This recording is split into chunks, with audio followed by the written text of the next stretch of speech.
Hello. What is up? I have a new chair. Oh, my ass. Oh, it feels good. Feels good on my body. Thank you to Crazy Eyes for this chair. You can lean back, or you can have it like actually support your back, which seems good.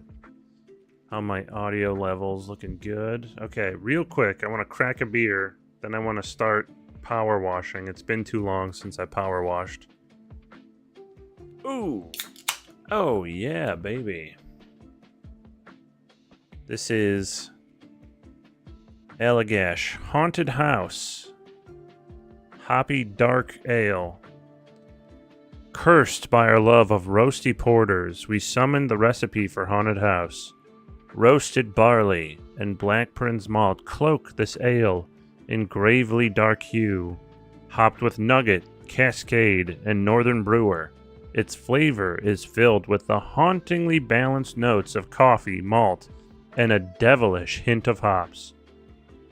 This is in a series of beers. Let's see that pour. That's like called house stuff. There's Surf House. There's Haunted House. I think there's Ski House, something like that, for the winter. This is like their fall one, but it's spoopy. Yeah, that looks pretty black. I can't see light through it. That's cool. That Black Prince will do that. Black Prince malt. The head's like tan. That's dark. Smells really nice. I do get that roastiness. Tiny pininess, but the roast is most of what I'm getting. Ooh, smells good. Let's drink it.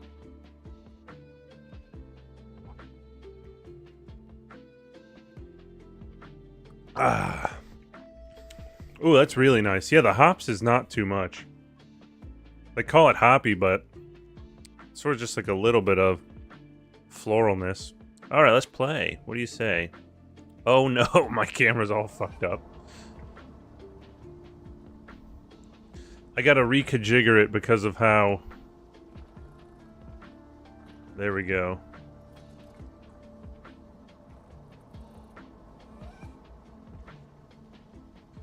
Why do you always drink it? You act like the only thing you can do with beer is drink it. Why don't you have some imagination? I'm sorry. My ass is limited in this regard. I'm too stupid. What? Okay, the ball pit sound source is still going. That's crazy. Something's wrong. Something is wrong with this game. Or not this game, sorry. Something wrong with OBS. Mux, how are you today? Oh my god, that like blasted out the fucking meter. Oh yeah, baby. What else can you do with beer? You can wash pennies with it or something? Or is that Coca-Cola? I'm getting them confused. I'm sad the weekend's almost over. Well, if it makes you feel any better, mine's just starting. After I took a test, I was done for the week officially after work. Turned into a popsicle and I have beer popsicles. That is pretty gross. Restricts the sweetness. Doesn't help a lot. Park Ranger Adam says, I'm already impressed. Not everyone can follow coordinates, you know. In fact, I can name 3 local power washers who can't. To fill you in after those amazing monuments in the desert turned out to be linked to an ancient aquatic race, it's suddenly... Is that in the first one?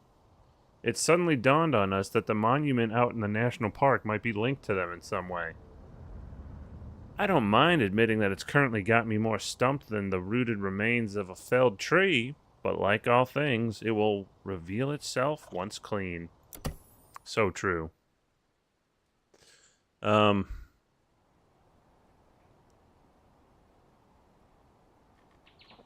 power washing an ancient artifact seems like you could damage it. I think in every level you can find the cats, so let's go around. There's Ulysses. Where's Bubble and Squeak? Oh. They're not letting me run this. There's one. There's Bubbles. Where's Squeak? We're 2 for 3. Bam. This should be a fast one. Mux, I really would have liked to play this with you yesterday, but I had so much shit to do after work. Because Crazy Eye's birthday was Friday night, and then I had to work. I had to get up at like 4:30 a.m. to get ready for work today. So it was crazy. So what do you think? Any ideas what it might be yet?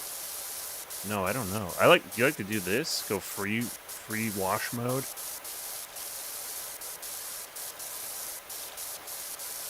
I love it. Let's just get this whole side while I'm here. Why not? Do I know what the artifact is yet? No, I just barely started splashing on it. Woo! I do not like free wash mode, but I play with a controller. Yeah, it feels different. Feels different with the mouse for sure. This chair is good. I'm liking it. Shout out to Crazy Eyes. Thank you very much. I'm downloading Killing Floor right now. I don't even know if I'll like it, and I hate that it has battle passes, but Tripwire Interactive is like why I have a lot of the friends I have, so I feel some sense of loyalty to them. I played, Crazy Eyes actually got me into Red Orchestra when we were like 16, and we played like World War II reenactment games as a Red Army Russian infantry and tank unit against like Nazi reenactor guys. It was a lot of fun. Like, people made rage videos yelling about us beating them in competitions and stuff. I have a lot of loyalty. I said some. I said I have some loyalty to a soulless corporation. It has battle passes and shit. I do not like that. I'm not excited about that aspect. It's not even like the free ones that Deep Rock Galactic gives you, you know what I mean? The Deep Rock Galactic ones are so sick, though. Probably need to do the very top of the thing you just cleaned. Yeah, you're absolutely right. You are so right. Alright, let's get this... while I'm just doing this one, I'll finish it up. I don't want to forget it. That's ADHD at work, man. Ooh, very nice. I'm using the yellow nozzle because that's powerful. Without being too limited like the red one. Limited in scope, I mean. Like, that mossy stuff, I doubt the green... No, green might be able to get rid of it at this... Yeah, I definitely need to go up there. You're so right. Green nozzle might be able to get rid of this, but it's probably close. You upgraded your gun? No, not yet. I bought a bunch of furniture and stuff that I didn't really need to. I was going to get a professional duty one, because I've been fine until then. Oh, the carving still has crap in it. There it is. I couldn't really see it because the backdrop of it's orange. But, yep. Oh! Okay, I think I don't need the ladder if I do that again. Yeah! Now this we can wipe down.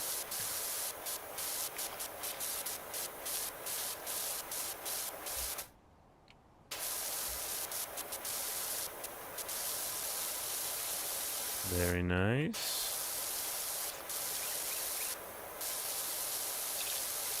I often wonder what's the most aesthetically pleasing camera mode.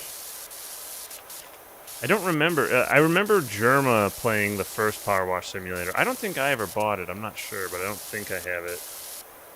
But I watched him play that on like 4+ hour streams for sure. Yeah. Oh, we're up here.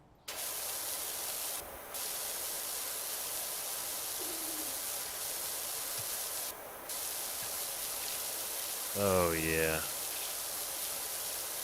This is what. Let me actually see what soap will do. Yeah, let's do white and soap.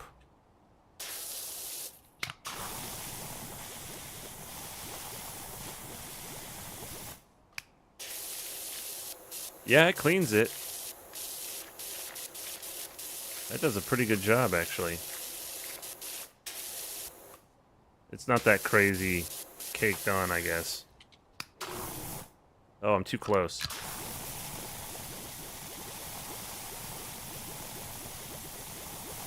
Love this stuff. Alright, rinse it down.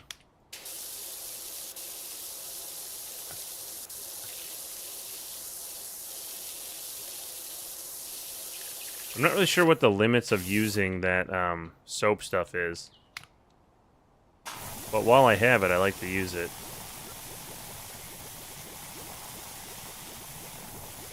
Alright, go.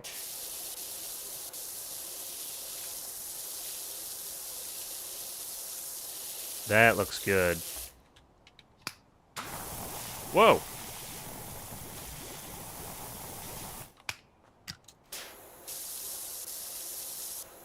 That seems powerful, actually.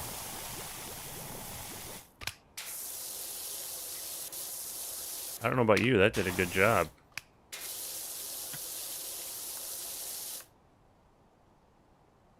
Yeah, okay. Oh, little spot here. Let's get this mossy crap.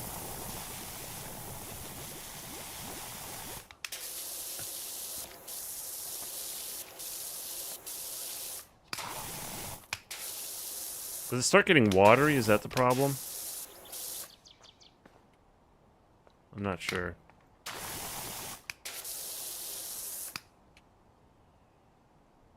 I told you the limits the first time you played, but you didn't believe me. It's not that I wouldn't believe you now. I just don't know what they are. Because it looks like it recharges. There's a... I was going to point at the screen with my actual finger. But where my face is blocking it, maybe I can close it. There is a gauge that goes up to full strength. It recharges, but it gets less and less. Damn. Damn! Alright, let's get back to it then. Regular style. So maybe I should just hold it for, like, problematic parts.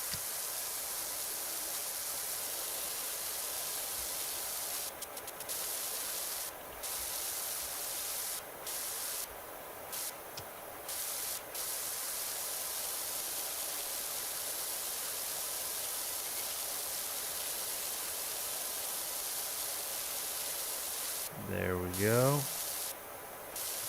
Now flip it around. Hit this side. There's a few little pieces. There we go.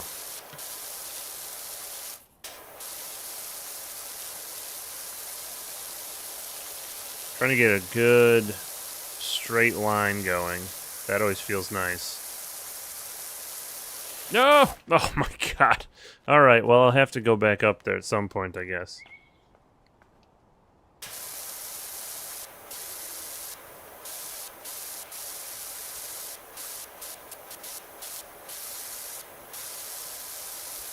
Large pillar capital. Is that what the top of a pillar is called? A capital? That makes you wonder about the etymology of the word, doesn't it? Because why we call Washington, D.C. that? Hmm?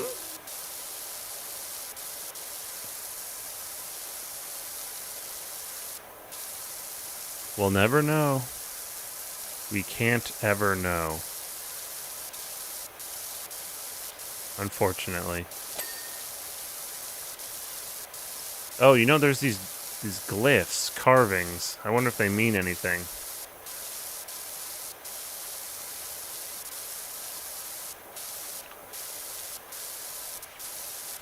I'm so close to a huge achievement in Final Fantasy, but I didn't even want to start streaming with it while I was working on it. Because everybody hates seeing that. It's not even worth archiving. Maybe when I get to the point where I'm actually going to hit it, I would do it on a stream so I have the YouTube VOD of it, you know? That's fun, getting your little Chivos.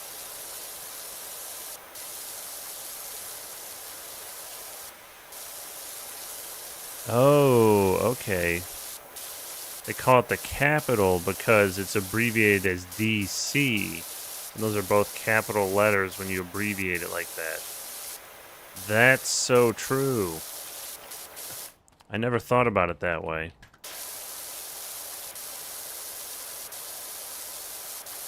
See, Mux, they don't give you enough credit. You know stuff.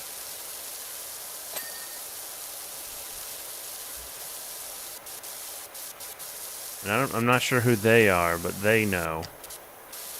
And we don't need to get into who they are, actually. But maybe you know.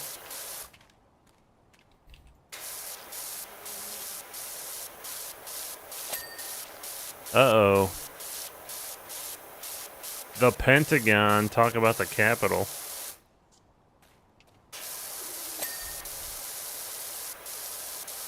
Hurricane Katrina. Just thinking about that kid that was grabbing those tortilla chips. You know the one. I don't need to get into it.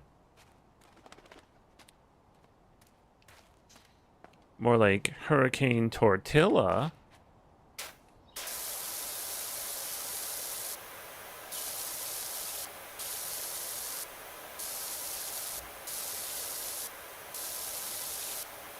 Did you know it's called the Pentagon because the building is built in the shape of a pentagon? What? All I know is that when they're plotting to depose another world leader of a sovereign state or kill people without due process extra legally, they'll buy a bunch of pizzas. So and send them there. So there's a tracker for like when pizzas are being sent to the Pentagon and White House and stuff. Because it's like an indicator that some bullshit's about to happen, and it's pretty accurate.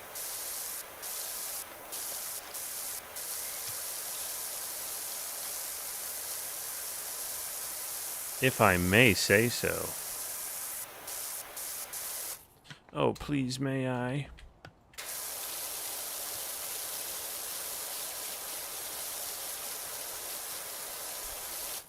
What kind of pizza do you think those assholes get? Probably like that dog shit sausage. With fucking, like, just pellets. I hate that shit so much. I like good sausage. That shit's crap. I don't even hate Domino's. I think Domino's has gotten a lot better. I like their thin crust and stuff like that. Well, like is strong, but I don't think it's nasty. It's never my first choice, I'll just say that. But, I mean, I'd rather like a mom and pop pizza place because we actually have good ones. Domino's is one of the best. Yeah, of the chains, I agree, actually. Yeah, I totally agree. And what's funny is I said that before you said of the national chains, to be clear. That's so funny, actually. But I totally agree with you. Hey, you're pretty cool. Because we agree on something. And that's the only reason to like somebody.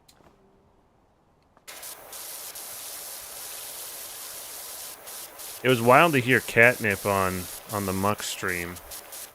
I don't think I've ever heard him before. That was a lot of fun for the 3 minutes I was there. Because I had to take a test.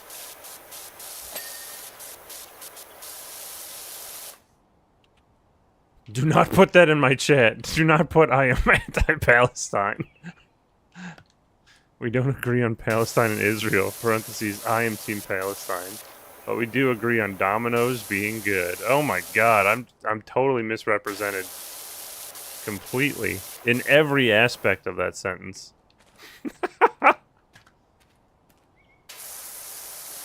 You rogue, you imp. Ay, ay, ay. My peebus. Let's get that. No, no, no, no. Hush now. Okay, there we go. This is a small map for sure. Which is good, because I kind of want to play some ball pit. Ball pit rules! I wonder if Killing Floor is done installing as well. I think the map is bigger than you think. Oh shit, it's one of those. Only 29%. Well, there's a huge thing in the middle here. So we'll see. Because I'm not even close to done with these.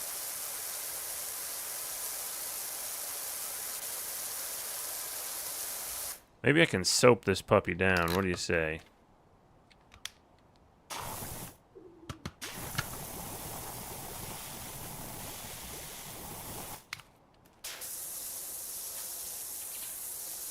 Okay, that did pretty good.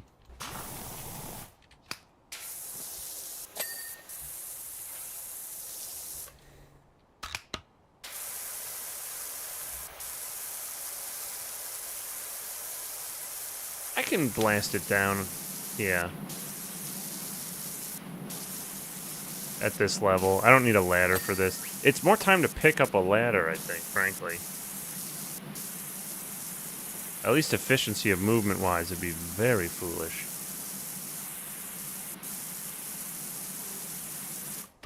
Alright, nope, not that. Hitting the wrong button all over the place.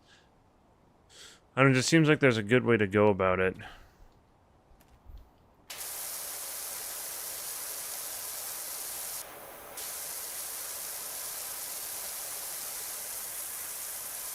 What, just imagining that it's larger than I think?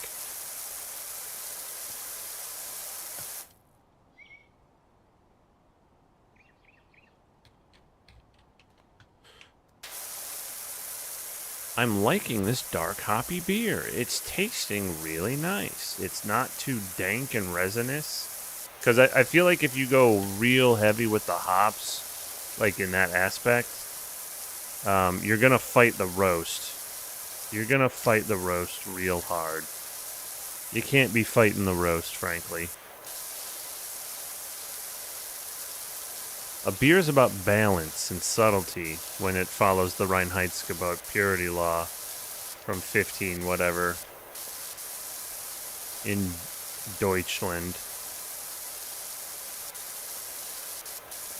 One of the first food safety laws, they call it. The Reinheitsgebot made it so you could only brew in Germany with dispensation from the king or whoever the hell with barley, water, and hops.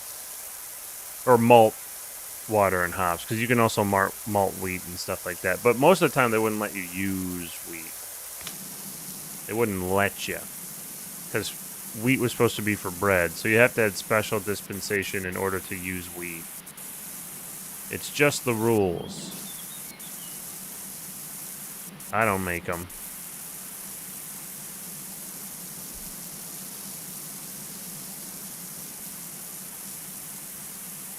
Yeah, there may be more to do. It's true. We'll see. As I get it's just that there's this huge disc in the middle. I just wonder how much of the map that's worth, you know?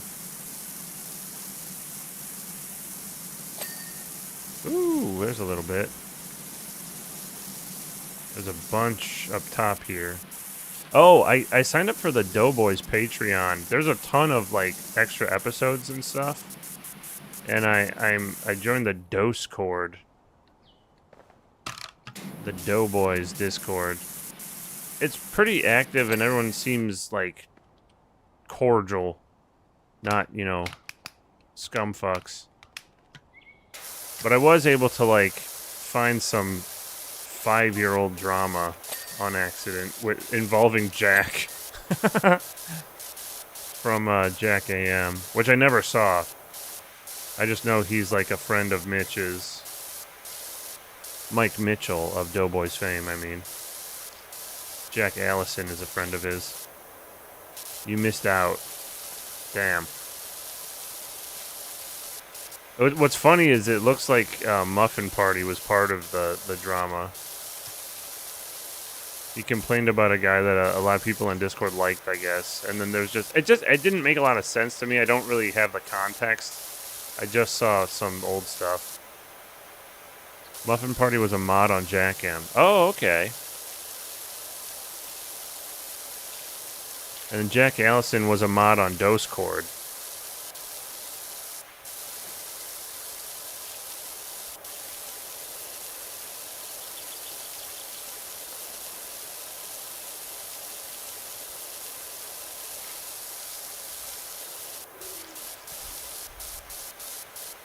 I can't even take sides on what happened. It's so unclear.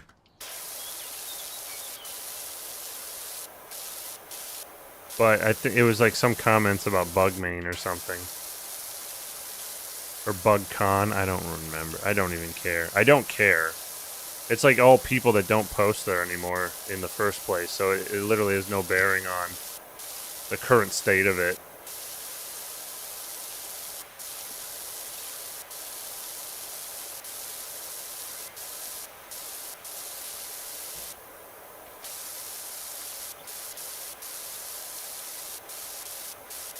Sometimes you gotta be a mod. Not Mux, though.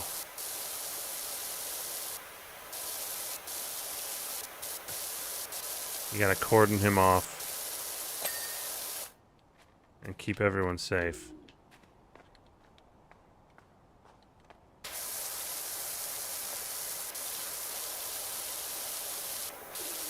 Otherwise, he'll type counting numbers differently than other people. And you can't have that.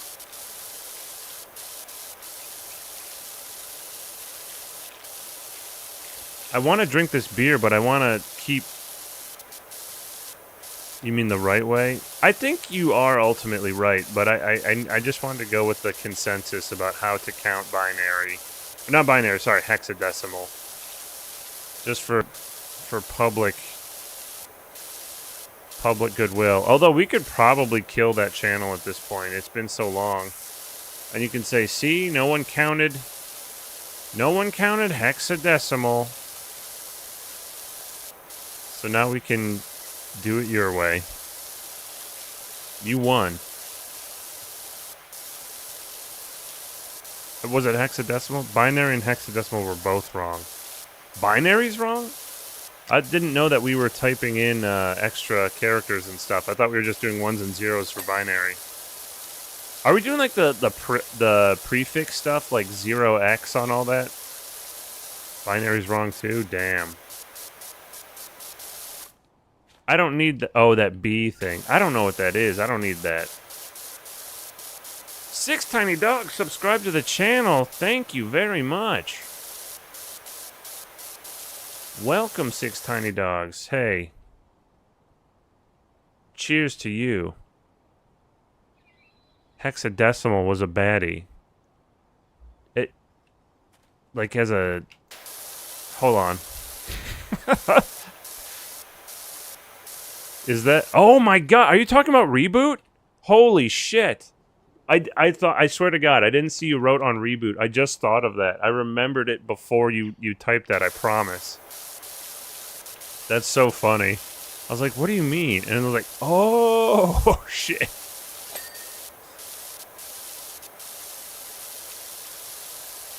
Is that the villain lady? Or is that, like, Dot? Sailman, welcome. How goes it? Muffin Party did that to indicate which system they were counting in, but the damn channel is called binary. It's unneeded. Actually, Mux, I'm with you on this one. I know it was Muffin Party's birthday, but I do agree. We don't need the distinction. We're already in the channel for binary. I agree with you. Sailman, how are you doing tonight? 6 Tiny Dogs. 20 beautiful months. Sailman, nice to see you. This is Allagash Haunted House. Catnip? Welcome, Catnip. What is going on? Cheers to you. Haunted House by Allagash in Maine. They always do like Belgian yeast strained beers. They're always solid. They're super good. I really like Allagash a lot. Allagash White Classic. It's in every friggin' bar you can find.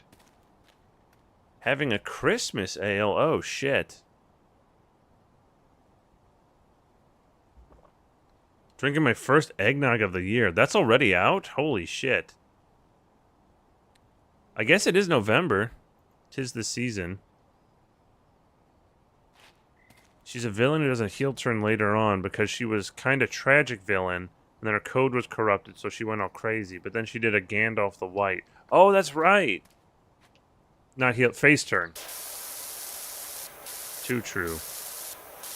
You know, I was weirdly enough, Crazy Eyes and Garbles were talking about eggnog a lot at Crazy Eyes' birthday. A lot. They're talking about eggnog a lot.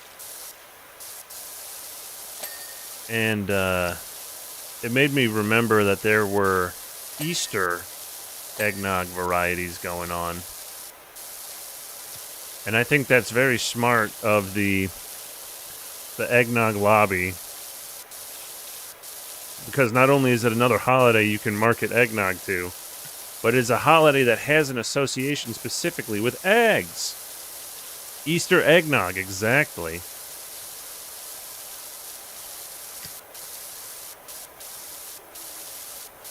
Has anyone, speaking of all good, has anyone watched or listened to the new What's Our Podcast? Beck and Kyle from Good Neighbor and SNL podcast. I think they are funny. It's on HeadGum, but it seems like HeadGum is exploding right now. They laid off a bunch of people, so who knows if it will remain on HeadGum. Or if they'll even have a podcast after HeadGum goes under. It's good, I promise. It's not a Christmas, but a Smite stream is like a dang gift, so here we go. Oh, wow. Thank you, Sailman. That's so nice. Did they fire Jeffrey the dumbass? Oh, wow, you could dye the eggnog. That's cute. I don't know. Maybe they did fire Jeffrey the dumbass. I don't know who that is. But I know that Casey, who has been on Doughboys for years and years, got laid off. And he has, like, a movie coming out that he, like, had produced with the Doughboys, and he, like, self-funded or, you know, like, campaigned for getting funding for, and has, like, an indie film that he's editing this year and then sending it to festivals and stuff. So that probably sucks real bad for him, that when he's, like, probably relying on a consistent income to fund his, like, artistic endeavors, he, you know, gets that swept out from under him right when they're almost, like, they're in post-production and everything. That sucks. It's a character from the Jeffrey the Dumbass? Wow. I don't remember him at all. But like I said, I am on the Discord now, because I wanted to watch the doubles. And they mention, it's funny, on the doubles, they mention YKS and, like, JF and DB a lot. They must really like YKS.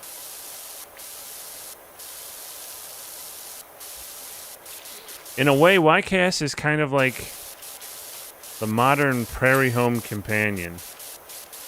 I think that's the most accurate parallel temporally. Through any time, not just this one to when Prairie Home Companion was being made. Jake and Amir, how they play the characters of Jake and Amir. Oh, of course. I remember the Doughboys always talk about the HeadGum hunks that seem to leave around 2, 3 p.m. and no one is ever actually doing work and just kind of walking around and leaving. And then when they come into the record, everything's empty. Who's your favorite, Jake Paul or Logan Paul or Rand Paul? You gotta go OG. Give me that Ron Paul. Is that his name? The best and worst ideas that Rand Paul or any of them has come from Ron Paul and his gold bug racist goblin ass. But he is consistently anti-war, so you gotta give him that. You gotta hand it to Ron Paul, folks. Honestly, Ron Paul is like where I started any sort of semblance of like political education at all. Because he had like weird, glowing eye, like it didn't have to be this way, 4chan memes. And I was like, this rules. I love this. And then I, learned what things are like a semblance of objective reality and like materialism, and Ron Paul specifically wasn't as appealing anymore. Do you remember the Twitter RIP Ron Paul moment? I do not. I take it he wasn't dead because he's not dead yet anyway. He's still not dead. Old ass guy.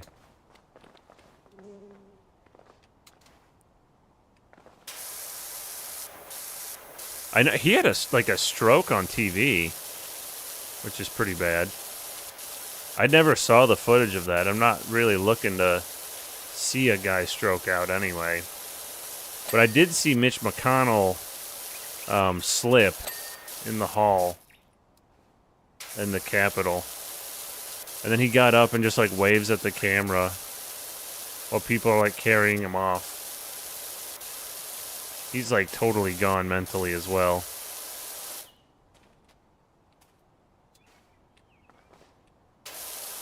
An article for you. Okay.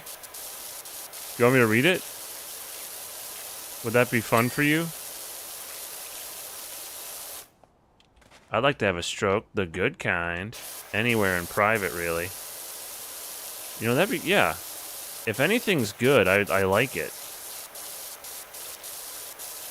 Like, maybe I don't like it aesthetically, personally.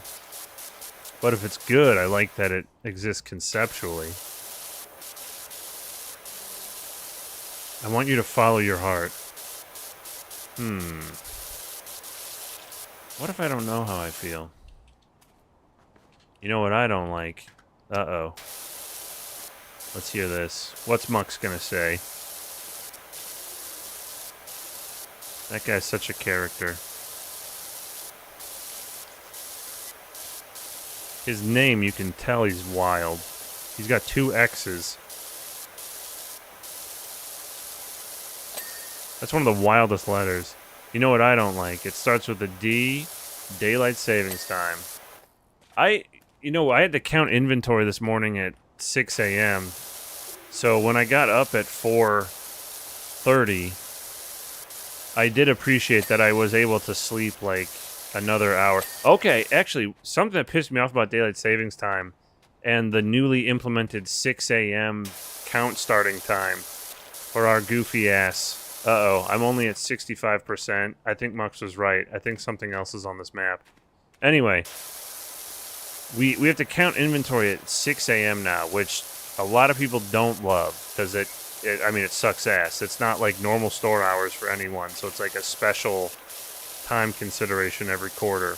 Luckily, it's only every quarter, but it used to be after closing at like 9 p.m. till 1 a.m., and that was way more bearable.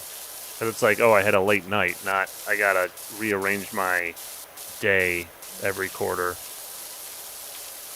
Get like, childcare or whatever for people that have kids and stuff. Anyway, one of the high-ups at the office said, oh, and don't forget, you get an extra hour for sleep, which is so nice when you're counting early and stuff. And it's just the way he phrased extra hour. Like, what the fuck do you mean extra hour? We get to sleep one more hour, but you're still the one that took these hours from everybody. It's not extra. It's not an extra hour. It's an additional hour. You're the one that took it away.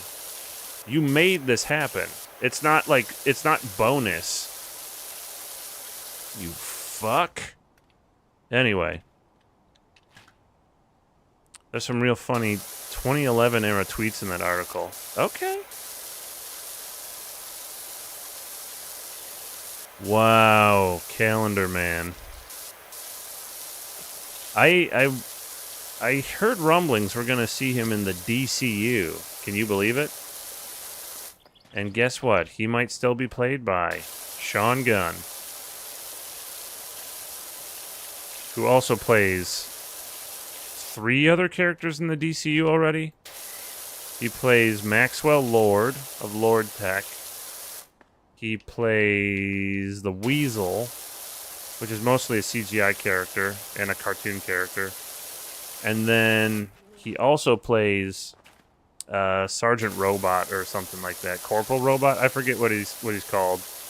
But the guy that kills Nazis. The robot that kills Nazis in Creature Commandos. So 2 Creature Commando characters, and then a recurring character as a human-looking guy. So it'd be tough for him to play another human-looking guy like Calendar Man, which I think he did play in the first The Suicide Squad. But as you know, that movie isn't entirely canon. The only DCU canon is what has been shown in recaps of things Creature Commandos on. That's right, folks. G.I. Robot, you're right. Sailman. Because of daylight savings time, we're actually going to start inventory at 5 a.m., so you guys won't have to adjust. I would respect that more. They're like, listen, it already sucks. We took these amount of hours from you. You'll be out earlier. I would almost like that more, for real. Then, like, patronize me and say, oh, you get to sleep in. Isn't that so nice? You got to be here by 6 a.m., but you get to sleep in. Aren't you lucky? You're actually so lucky. Fuck you. Eat my shit. I dissociated through the entire explanation. Of what? DCU stuff? Don't worry, you'll get it. You'll watch the recaps. Is this, like, not... I feel like this is common knowledge, like all the DCU canon stuff, but maybe it's niche and weird, I know it. Oh, this looks cool. I like that I got all those crevices. That was fun.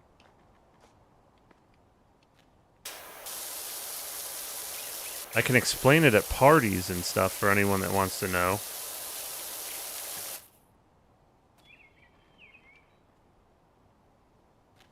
I haven't even seen the second season of Peacemaker, and I mostly like the first season. Interesting. It's kind of more of the same. With bigger emotional beats and... what else does it have? It has needlessly long, like, concert footage scenes. Like... It's so clear that this is the show, because I think James Gunn is mostly entertaining, but it's so clear that, like, this is the show that he feels he can get away with putting all his, like, sleaze rock propaganda on, all his random, like, Swedish bands that pretend it's still the 90s and stuff, like late 80s, early 90s, before, like, grunge rock took over. He just feels like he has free reign in this particular setting to just, like, have concerts of bands no one's ever heard of, but all the characters in the show are somehow, like, huge fans of them. But I guess it is a world of whimsy and wonder, so that's fine.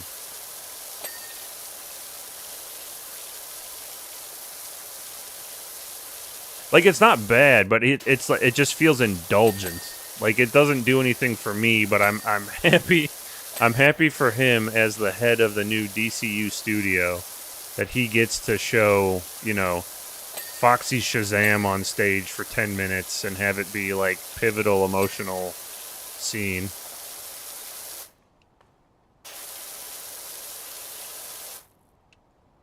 That's only the last episode. No, it is. Yeah, it is only the last episode, but it is ridiculous that like a big revelation that's used for like character arcs is at like a shitty glam rock concert, and then the end of the season is also at a different band glam rock concert, and that's just excessive. It's not like Gunn's fault that the MCU has made all of this vaguely tiresome.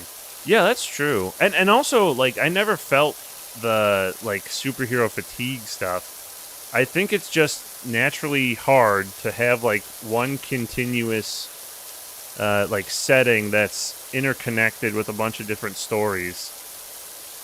Like MCU is. And also, I think MCU just, like, doesn't do good stories. It's all about execution and writing. Like, you can do these contrived plots where, you know, like, you have your MacGuffins and your, you know, your, like, needlessly bloated stakes and all that. But if the character stuff was better, I would like it a lot more. And I used to be a pretty big, like, MCU fan. It's just, like, the latest phase was so uneven that it's hard to get excited for stuff. Idea 2, it's practice table for some kind of primitive parkour. Hey, that's what I did. Remember, these were merfolk, so presumably much more flexible than us. Ah, something to think about. Let's think about how flexible these merfolk were. Well, it's a thing that Peacemaker is a fan of them, and he got the other people to like them. Yeah, exactly. There's a whole thing about making fun of Peacemaker's taste in music. Yeah, but all his friends come around and all celebrate in sleaze rock and stuff. And that's fine. I don't think that's bad James Gunn did that. It's just, it's very much like where he feels like he can indulge in it, because he did. And that's fine, and we love that for him.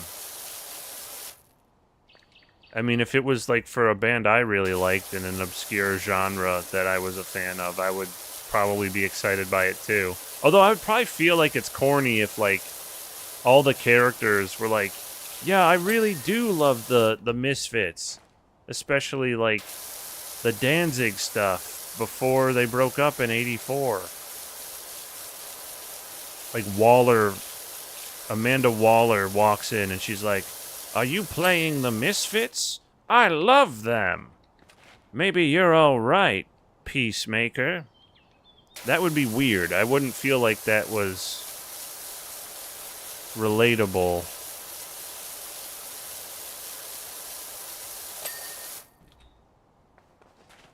The Punisher's a huge fan of the Misfits. That's why he wears the shirt. He was just trying to copy the Crimson Ghost.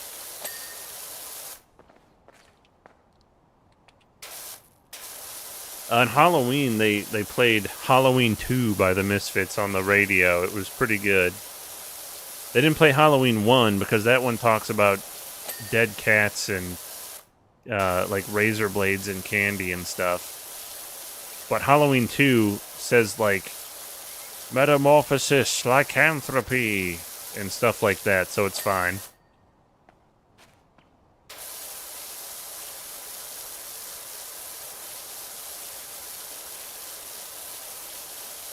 But it's the same, like, chorus, but slowed down and has, like, a weird, like, chant, like, aspect to it.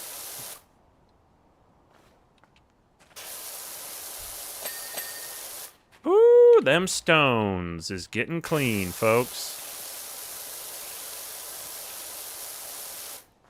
There's a surprising amount of content on the internet around Hello Kitty cross Punisher. Really? Did Sanrio do a collab, or is this just like a meme thing? Like Isabelle from Animal Crossing and Doom Guy. You know what I'm talking about? Because it is kind actually, was that before Barbenheimer? You know what I'm talking about? Like Oppenheimer and Barbie came out and they were kind of like a smash hit together. People were like doing double features and stuff. Doom something, Doom Eternal, I don't know, was coming out around the time that Animal Crossing New Horizons was. It was before. Okay, nice. It was the proto Barbenheimer. Okay. This is exclusive to here. This is for you all to know before this becomes part of the zeitgeist. That Animal Crossing Doom guy was the proto Barbenheimer. Isabelle Doom guy was the proto Barbenheimer.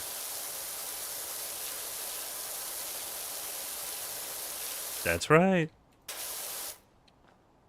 No. Oh, wow. Yeah. Before COVID.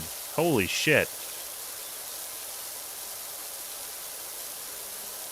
I can't believe it's already been a whole year since COVID happened.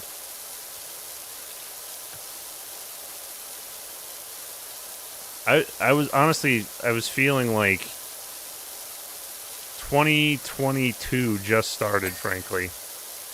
Like, it actually feels like we're 2 years away from when that stuff was really kicking off. Not almost 6, you know what I mean? Like, I feel like I just lost that time. I feel like when I was on the farm in the middle of nowhere with, like, no contact with people and stuff for, like, 5 years, I feel like it was 1 year. Like, that was all just within a year. That was 2020 for me, and now it's 2022 or something. Ooh, ding. Ding, grats.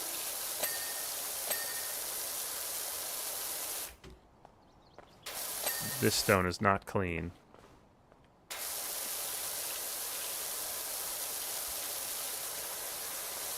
Clean that stone, please. Smite Barbarous King collab. That would be cool. He seems nice. But he's so, like, game focused. I couldn't entertain him. I feel like Steven, oh my god. I'm trying to pay someone a compliment. I can't say their name right.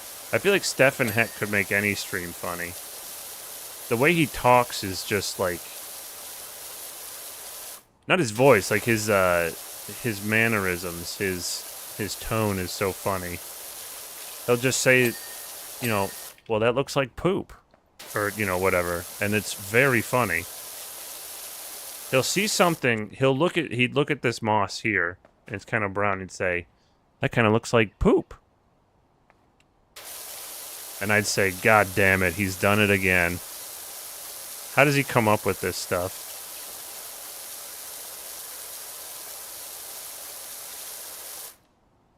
It's almost 2026. I know, it's fucking crazy.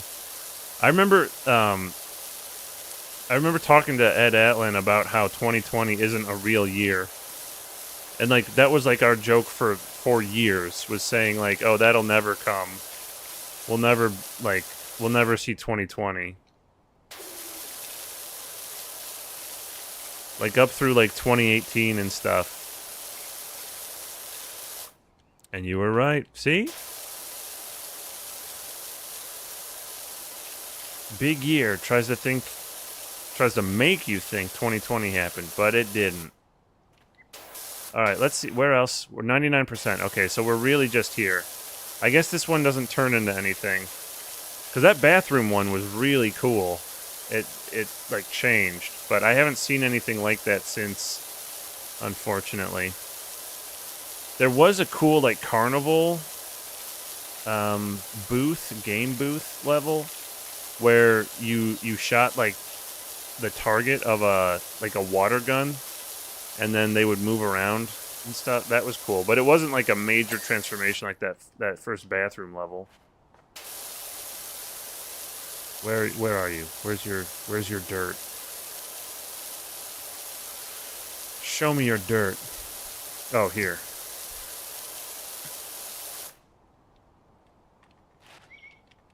I'm not seeing it. Oh, here's some. Did we get it?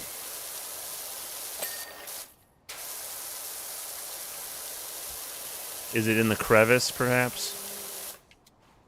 Oh. Okay. Large pillar. Where's your dirt? I missed it over here. The whole Biden presidency was one long, foggy dream, kind of like when you're suffering from brain death. Yeah, absolutely. The Laura Palmer theme played at the start of Biden presidency.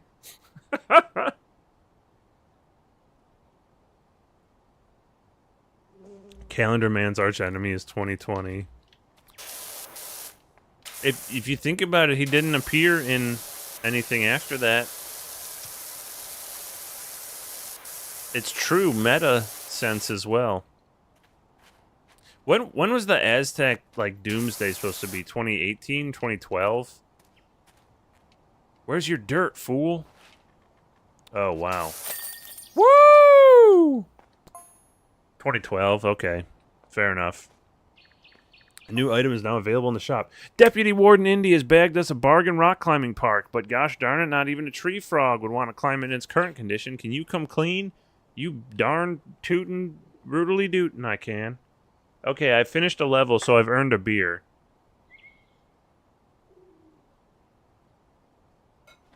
Before you leave the level, solve the puzzle for the ARG, the symbols. What do you mean?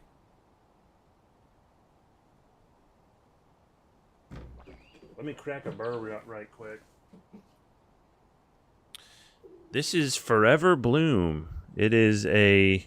Oh, hold on. Before I do the ARG puzzle. Forever Bloom from Blind Corner. This is like a pediatric cancer benefit beer. It has a haze of soft light and quiet strength. Oh, this is too sad. I don't want to do that. The hops are Idaho 7, Cashmere, and Cryocitra. Cryocitra, very juicy. Let's crack that open. I thought it was like, hey, this tastes like this, but it's like children dying is sad. And it's like, fuck, yeah, it is. Okay, thank you.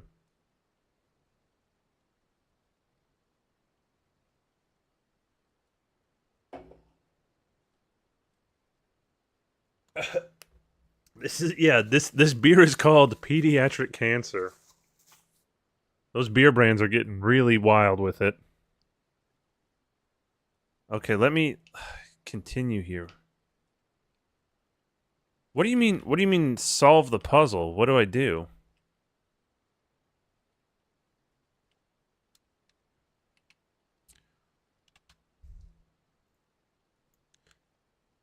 Solve the puzzle for the ARG. Do I have to do something? I saw full-on furry art on a beer the other day. Oh, hell yes. First, you make it so the game shows on stream. Okay, that's step 1. Okay. Ooh, this beer's good.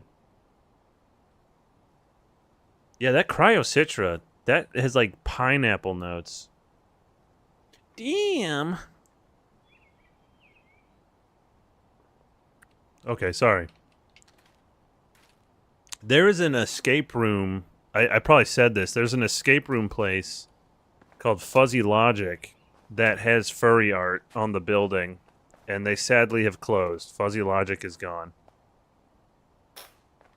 Oh, you're doing a gag? I believed you, because you're the puzzle master. Catnip and Muck's playing puzzle game I didn't get to see much of. I thought it was all sci-fi. I just saw a little bit of that second level I guess you were on. I didn't know there was a Dracula's Castle component as well. Rock climbing park. Ooh, this reminds me of the skate park in the first one. I saw Germa do that. We love Germa, don't we, folks? There was a Gothic chapter too. Was that the Dracula? We destroyed the castle one, I bet. With your power and so on and so forth. Ooh, I love these. The scissor lift is here.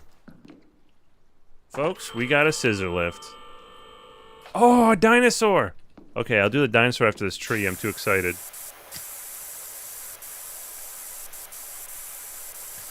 I love rock climbing. Do you really? I was thinking like bouldering could be fun, but I don't want to do like actual like cliff climbing. Is Cairn out not yet? What's his ass was talking about it? Mux. Scissor lifts are considered aid. I think they should be more inclusive and welcoming in rock climbing to the scissor lift community. Rock climbing has a real scissor lift bias, and it's sad to see.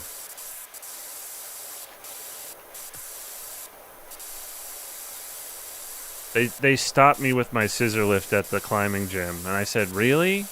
It's 2025. You really want to do this?"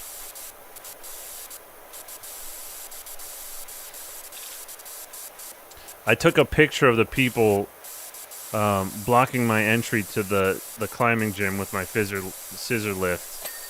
And I said, "Okay, Twitter, do your job. Make these fuckers famous."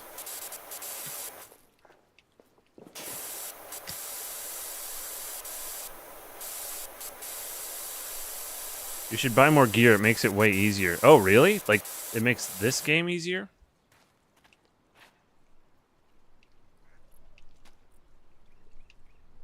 How sick would it be to own your own scissor lift? I want to get one. No joke. There's these, in the outbuilding on the farm, there's these, like, 14-foot tall rafters that I want to dust. I want to dust those bad boys so bad.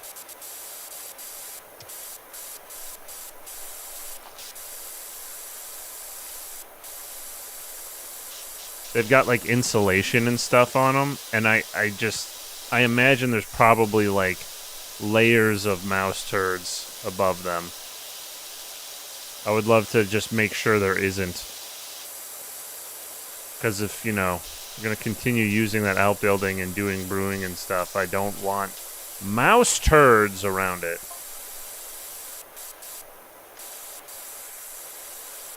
So keep an eye out. We are going to do mead. That's going to be fun. And that's nice because my dad's actually excited about the mead. And will probably be more understanding that you don't just fucking like put dirty chainsaws and tractors into the brew house for that type of thing. Good Lord. He's just like a small hurricane. It's like me. He's like ADHD as fuck, but he has to do whatever he thinks of immediately.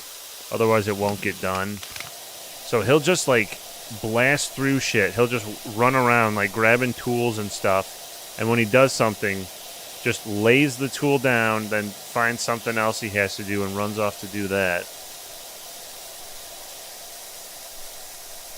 But let's get this lizard.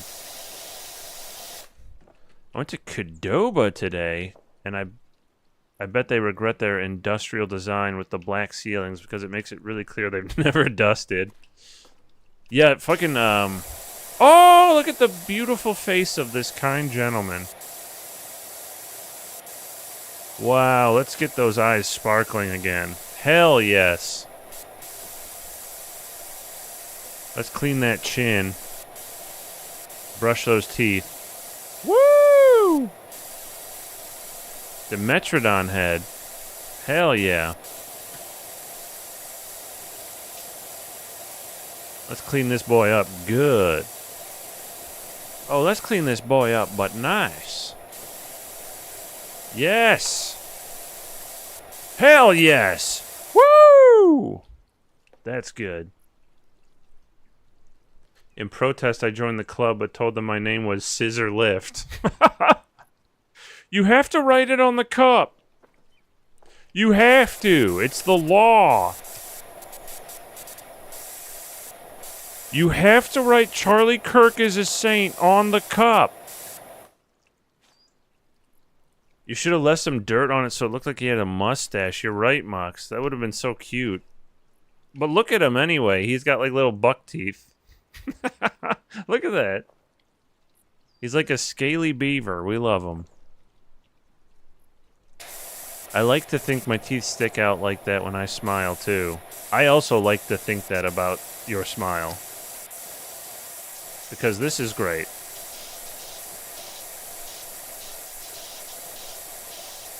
I saw this lizard and I said, I hope Catnip smiles like this. It was great to hear Catnip on Mux's stream for what little time I was there, though. Maybe we should do deep dungeons like on like a call or something. That could be fun. And it'd probably be more... it'd probably be more immediately successful. We don't have a delay of me pulling something and going, whoops. Oopsie.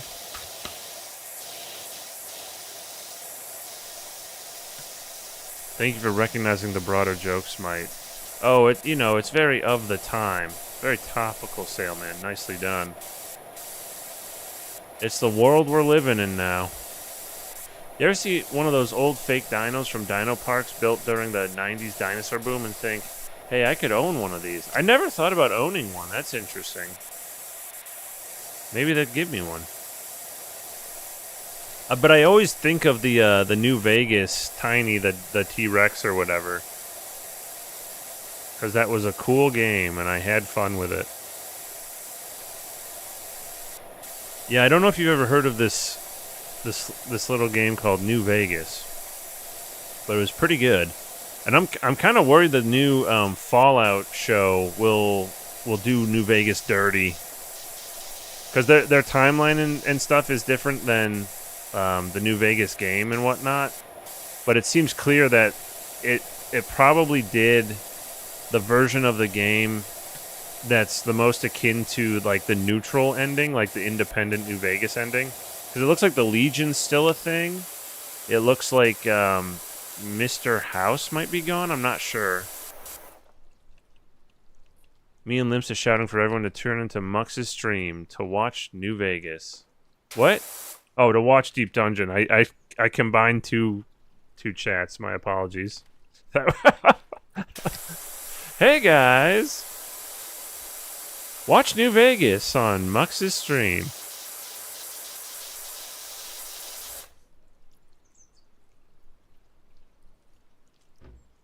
You should check out Outer Worlds 2. Okay, I will. If you like New Vegas. Even if you thought the first one sucked balls. I was only vaguely disappointed.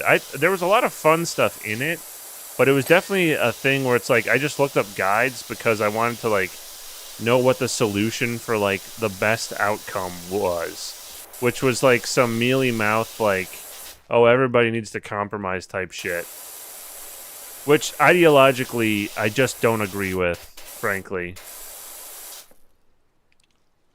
Which I mean, in practicality, it's true that like people need to compromise, but you don't need to compromise on everything under the sun conceptually. Like, there's things you don't compromise on, is all I'm saying. Apropos of nothing.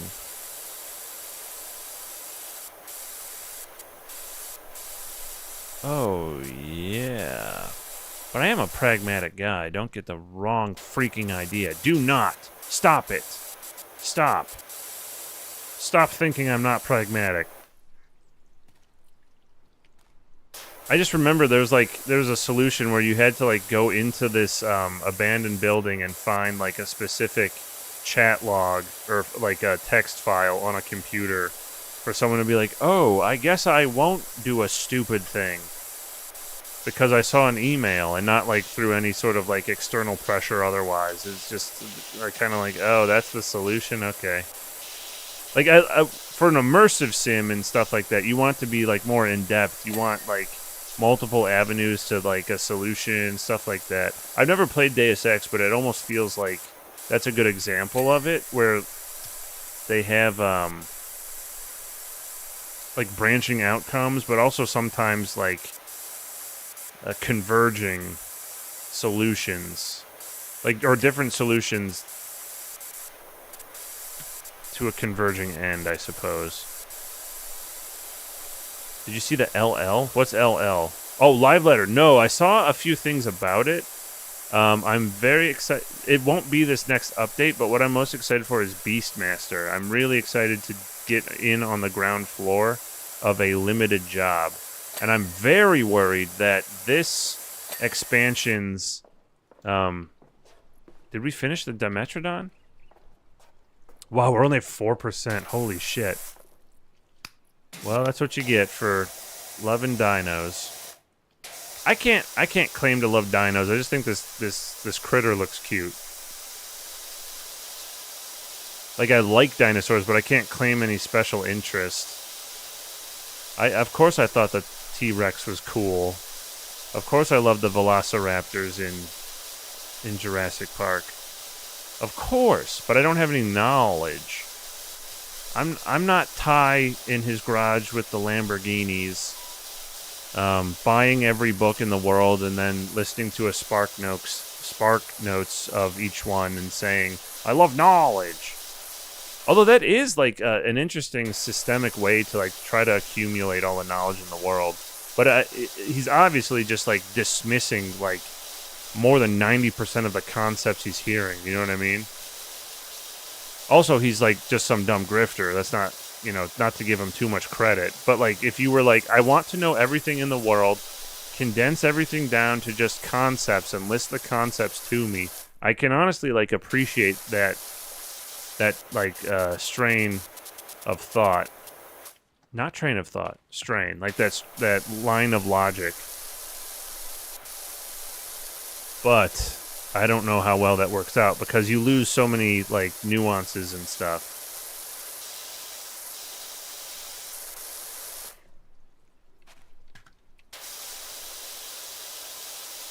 Outer Worlds 2 is like that. It's a lot better at it. Oh shit. You have to anticipate the warped lib political of the creators to know what they think is moral or would get the best result. Yeah, exactly. That was my big frustration with and I didn't even have like as clear of like a political or even sort of like a logical way to think about problems at the time. I just like, it just didn't feel satisfying, if you know what I mean. We've definitely looked into a lot more things, at least you and I, 6TD since then. Yeah, I think we've read a couple things indeed. Good night, Mux. Thanks so much. Wonderful to speak with you this day. I wish I saw more of the Catnip Mux stream. Please do more. Finished Capital yet? It's so funny you say that. I I downloaded like this thing on Audible that is Capital and the Communist Manifesto and all of the, what do you call it? The prefaces that Engels did for the different editions and translations of the manifesto from like 80 something on. And Marx isn't dead for the first few of them, so it's really interesting just in like in a historical way to read like what he talks about the different translations and how the word is spreading and whatnot, what he says about it over time. Gundries is not in it. I hate liberals almost as much as... But come on! Mux!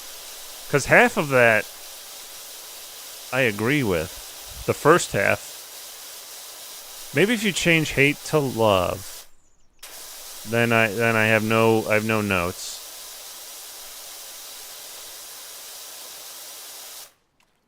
How about the 18th Brumaire of Louise Bonaparte? No, it's not like a complete collected works of Marx or anything. It's just the manifest. Oh, I have read that though. I've read 18th Brumaire. But I don't really remember much about it. I remember I was really into it though because it's one of the things that Matt Christman talked about. Because he was on the Age of Napoleon podcast, and he was talking with that guy. I like that podcast a lot, actually. He's like one of the only people that's like a recurring guest on that. 'Cause I guess he's just like a friend of Matt Christman or something. But they talked about like Bonaparte 3 and stuff in the 18th Brumaire thing, right? It is interesting. I mean, the historical stuff is cool for sure, and like the process that they're doing at the time of their like dialectics and trying to do historical materialism and all that stuff, or historical materialism is interesting. But sometimes I'm just looking to get like the Thai Cliff Notes thing, like, and understand concepts. Because what I try to do is get down to like the most fundamental first principle that you can get to, so that you can that's my big problem, and I think a source of like honestly like executive dysfunction and like choice paralysis is like, what is fucking real? What matters? What is like an actual thing of consequence?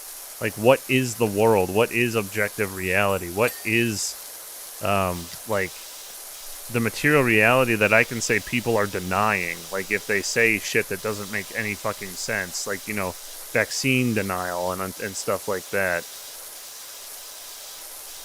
Like, there needs to be a basis to engage with other people, and that has to be something external of ourselves, because you can't just you know, interact with others if you're just within your own head. Like, literally, like, it's almost getting me into like reading Kant and stuff, like the noumena and the phenomena, because that really is kind of where I'm like stuck at, is like objective reality, and like the concept of like reality denial, and like almost just like reaffirming that like the scientific method is important just for like being able to replicate experiments and like engage with other people and say, yes, we both have independently confirmed something has actually happened in the world. Because we're in this like crazy postmodern age where, in the sense that like truth literally doesn't matter. Like, people will talk about science, but in a completely scienceless way, where they're just saying like, oh, the science actually is that you should only eat peanut butter and never take vaccines or whatever. And then, like, you know, take ivermectin and methylene blue and all this shit. And it's like, why? Because you believe some like strain of random shit that you call science based on like cult of personality or appeals to authority that you just like don't understand, or you only agree with because of other circumstantial things that you've seen. And it just like it drives me crazy. This is like what the internet has become. It has made me nuts to the point where I just like, I want to know what's real. I just want to know what's actually happening, so I can point at something. Anyway, that's a wild rant I just went on. For me, because I'm usually not able to just speak so stream of consciously. The scientific method is valid, but the scientific method as defined by Karl Popper is anti-communist propaganda meant to validate capitalism. Okay, yeah, I don't mean... I don't mean it in any sort of like ideological sense either. I just mean it in a way of like, you have to externalize something outside of yourself. I feel like that's fundamental. It's like, how do you communicate with another person if everyone just has their own fucking subjective truth? Now, maybe this isn't like the right thing to say to like people who are universalists and literally believe in subjective truth and just like getting along as a fundamental principle, which, I mean, getting along ultimately is like good, but I feel like it undercuts that mission if you just say like, yeah, everything is real. Everything you've ever heard of, that's actually all real. And the things that contradict each other, that's also complete, that doesn't matter. You can't give in to solipsism. Yeah, exactly.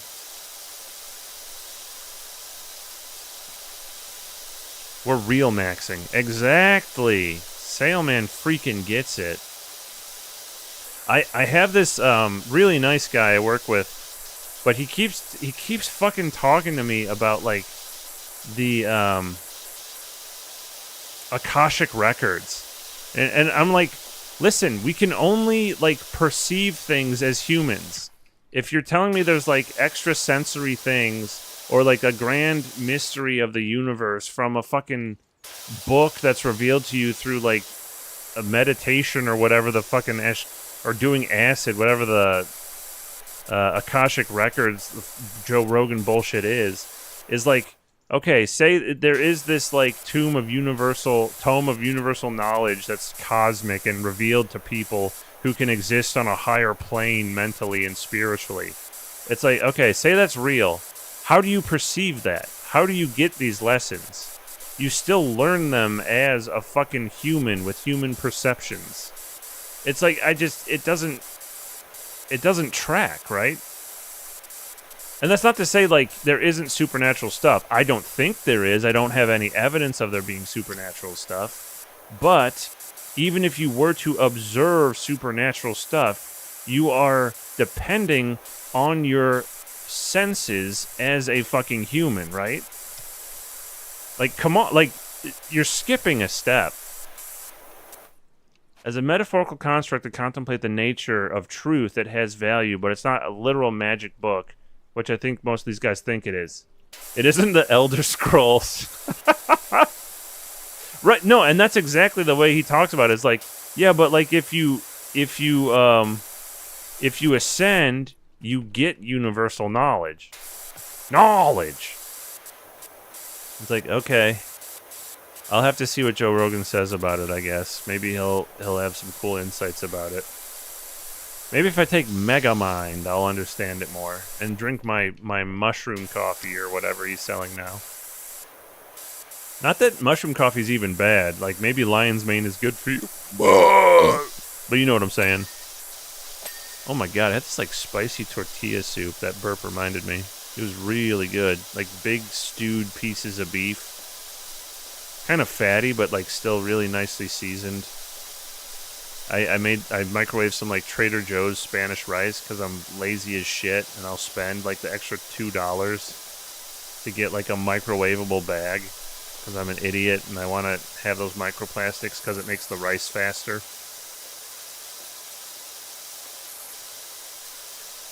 But someday I'll learn how to make rice, I guess. I'm only going to be 40 soon. I've got plenty of time to make rice. Fuck. It's like seeing Cthulhu's true form drives any human to insanity. See, that's the problem with this vaguely magical universal knowledge is that no one can seem to describe it because it breaks human perception. So it's just like, okay, I don't know, at a certain point you just believe everyone who's schizophrenic is a prophet.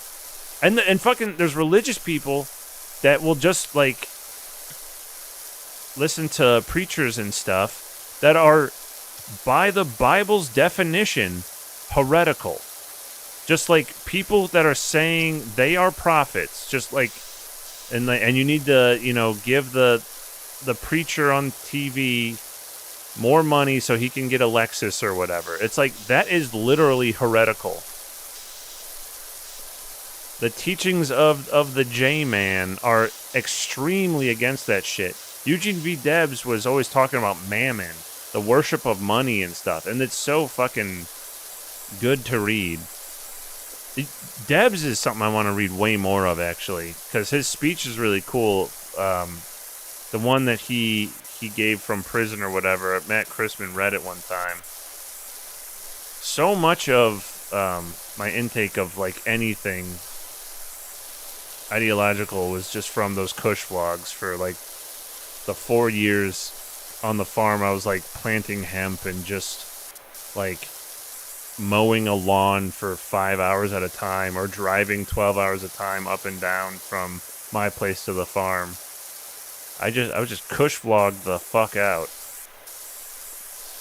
And it was very fun.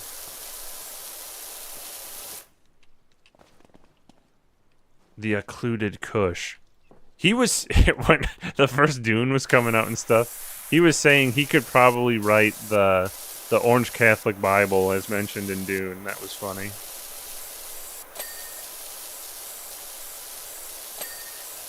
Like the shit he's saying, he think would be like a good Orange Catholic Bible in the Dune cosmology, like the different religions cosmologies they have.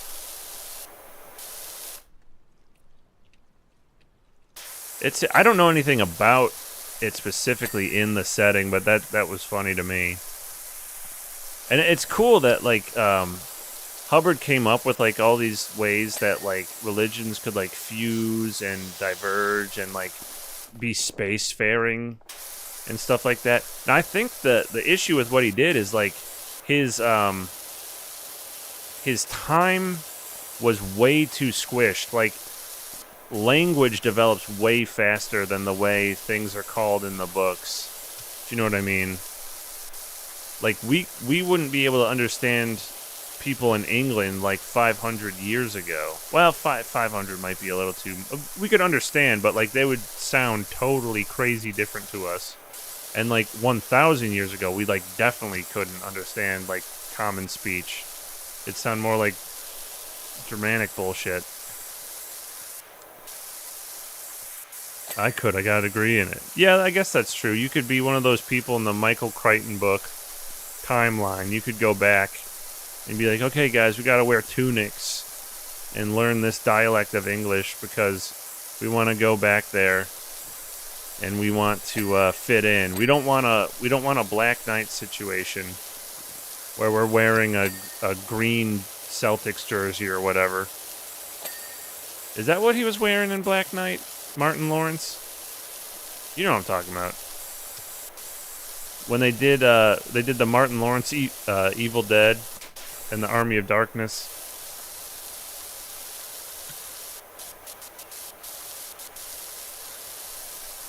Depends on where in England. Have you ever heard Scouse? Still unintelligible. I was just listening to Behind the Bastards. This week it's about Bishop David E. Taylor. Jesus Christ's best friend. Oh wow, that sounds incredible. This is a personal problem of mine. This is going to sound very stupid on my part because it is. But Behind the Bastards is one of the shows where I bounced off it immediately just because of the voice of the presenter. And it's a shame because I wanted to hear it too. And it's not like... It's not a thing I like that happens. It's just... It keeps happening to me. I don't know if it's like misophonia or whatever, like, you know, the don't like the chewing sounds type of thing. But sometimes just like certain presentations, like that guy who turns out to be kind of a fucking dingus, Hardcore History. I never liked that guy, but his voice freaked me out when I tried to listen to it. He had a video that was like 4 hours long or whatever. It was like the badass women of Celtic or of Celtic England or whatever the fuck. And the first thing he said was like, get a pen and a piece of paper and write down everything you would fight and die for in this world. And I was like, oh God, I really don't like this presentation style. Like, I get he's trying to grab you or something with something thought-provoking, but I just, like, I don't, like, what are you talking about? Just be like, tell me that, like, in 762, this guy killed this other guy, and then these clans fought. That would be way better. Like, use the Chills voice. The Chills voice is fine. I don't give a shit about the Chills voice. I like it. But certain voices just rub me the wrong way, which is ironic me saying it, because I sound like fucking henchman 24 Ray Romano. But we hear what we hear, and we care about what we care about, and sometimes it's not always logical.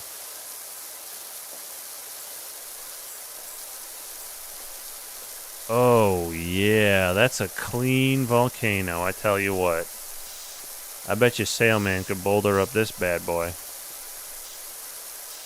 Is Is that the right nomenclature? Is nomenclature the right nomenclature? Is my just gonna have to read some audiobooks on atrocities. Oh, you don't like his voice either. Nice. Yeah, so I kind of had the same issue with the presentation of A People's History of the United States by Howard Zinn, but it all actually has more to do with like the writing in that one, because the presentation when I was listening to it was like, oh, you think America's cool? Well, actually it did bad stuff, and some of the bad stuff was to the Native Americans. And I was like, it's not that, like, I disagree. Obviously, I don't disagree with that. But it was like, okay, I'm past that part. Like, I just want to know, like, a sequence of events and things at this point. Maybe it's just, a product of the time it was originally made, where it was, like, such an iconoclastic move to talk about history in that way. And I'm sure it was. But still, you know what I'm saying. Like, sometimes a vibe of a book just doesn't hit you where you are when you start it. Have you read Black Shirts and Reds? I have started it multiple times, but I also just bought that on... actually, I'm not going to get it. It's sitting on the table. My wife just bought it to read. And I think I said this a couple of times ago, but Michael Parenti, one of his YouTube videos is at the community college here. Like one of his bigger ones. So that's cool. Cool wife. Oh, yes. And what's funny is, like, when we got married, none of us were, or neither of us, this isn't some, like, crazy polycule. None of us here at, Romantic Love Headquarters were political, really. I mean, I had leanings. I know who I voted for. But, Obama. But I didn't, like, think about it, you know what I mean? Like, the choice of Obama and McCain in 2008 was like, damn, I really got to think about this. It wasn't, like, it wasn't a given that, what was at stake was sort of not too dissimilar from what would end up being probably... we can't say. We don't know what McCain would have done, but we know what Obama did, and it doesn't seem that different from what McCain was talking about, frankly. Don't clip it! Yeah, we're both from Chicago, that's right. Wink. I mean, yes. Born and raised.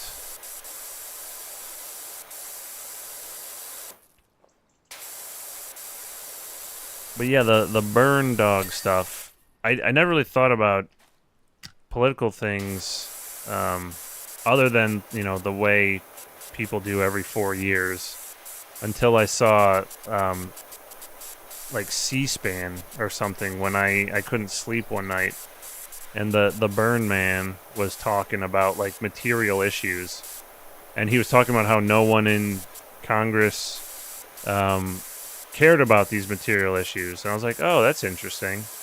And then this is before, like, this is prior to 2015 even, I think. But that was the foot in the door into, like, materialism as a concept. Not even like in an well, I got into it from a political sense, but, like, it's interesting to look at it from a philosophical standpoint as well. Just materialism versus idealism. Like, the idea that, like, ideas exist outside of our perception of them, like the Platonic plane of ideas and stuff, which I think is nonsense in a practical sense. It's nonsense to, like, think of a lot of the times, but it is interesting. I'm very squarely in the physicalist, materialist type of camp when it comes to that stuff. Like, say ideas do exist on a plane of ideas. Like, what does that do for me?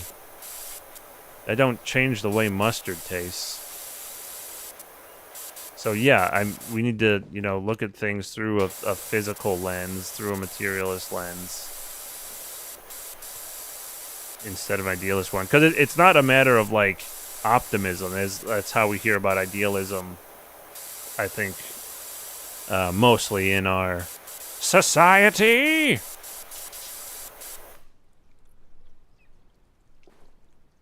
I feel like McCain might genuinely have started war with Iran, but then that might still happen. Right, yeah. Like, when Trump killed Soleimani in, where did he do that? Did he do that in Syria? Is that, or did he do it in Iraq? There was some cop-out where it was, like, fine for him to do because it, like, wasn't in Iran or something? I mean, it's not fine, regardless.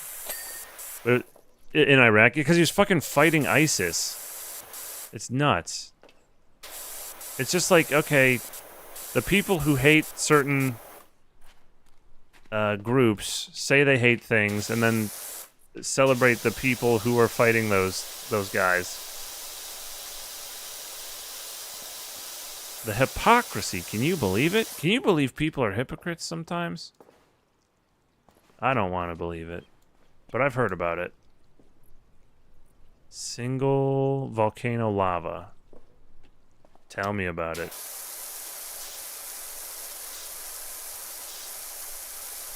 The SpongeBob line came out of that. Oh my god, that was so good. I'll try to paraphrase it. It's very funny. But it was like, oh, is Iran going to do retaliatory strikes for killing one of their national heroes? And I don't even know if it's like an official line or whatever, but they said like, no, who would we retaliate against? America doesn't have... America has no heroes. Who would we kill? SpongeBob SquarePants? Oh my god.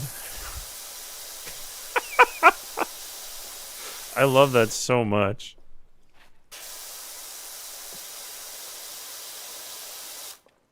Oh, it's like so not the actual quote, but it's like something like that. It's very funny to me.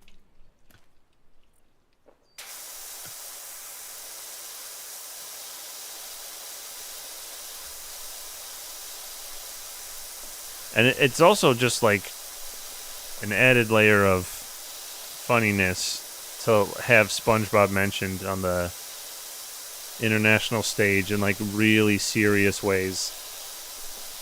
Or not in a serious way, but like in a serious context, like the stakes of mentioning SpongeBob SquarePants on the international stage had never been so high.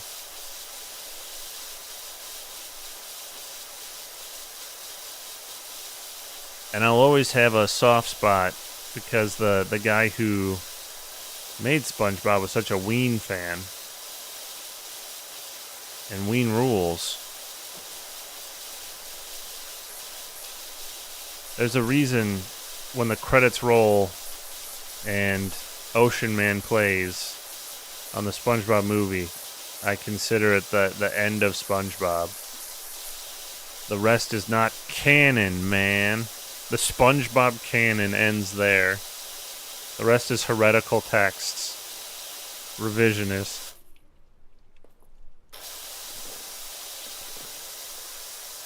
What a show. It's just a classic tune. I like the nautical cartoons, I think. That and like Flapjack. I love Flapjack because Brian Doyle Murphy has like my favorite voice in the world. The guy who plays Captain Knuckles.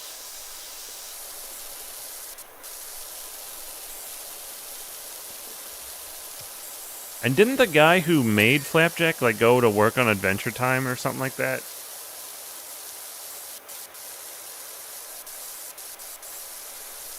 Adventure Time, my mileage varied with that. That's not a way to say that.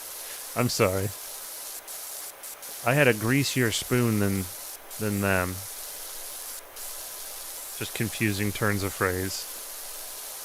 Adventure Time I kind of fell off, is what I'm saying. Not because I ever thought it was bad, but it started doing like more and more like out there stuff. And I kind of just stopped watching. But I remember really being into it. Because there was that little short that was at just Adventure Time. I don't know if it was like a pilot, but you know, like Jake and Finn and whatnot. Finn saying mathematical. Me and my friends in high school thought that was so funny. Flapjack was also nasty gorgeous and experimental in a way that ruled.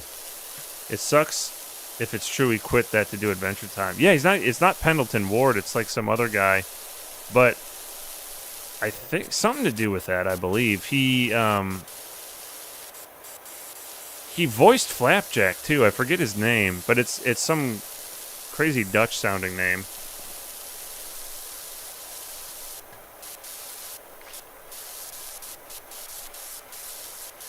But I love those cartoons that do those like those zoom ins with like the high detailed grotesques. Those are awesome.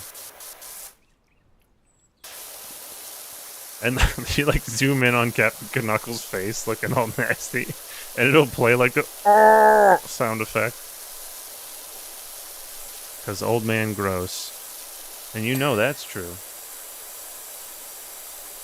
So classic. There is a clip from that I'll still reference with a friend of mine where he's looking at a dog and he say, you may have the kid and the whale fooled, but it's gonna take way more than that to get old Knuckles. And then it just cuts to the dog going, whoa, and then does a flip and he goes, whoa.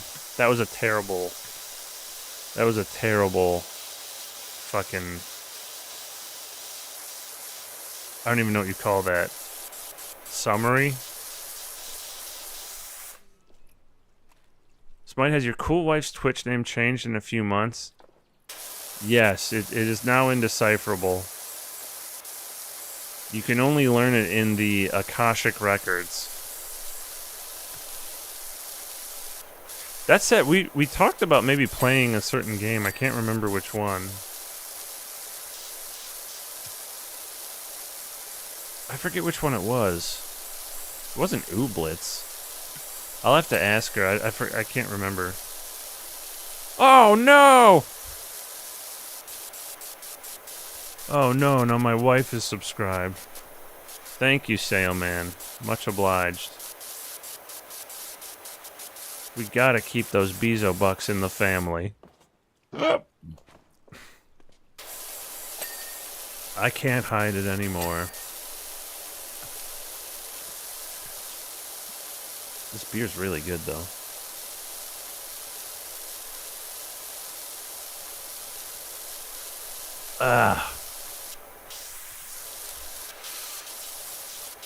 Oh, but yeah, to finish that train of thought from like a half hour ago at this friggin' point,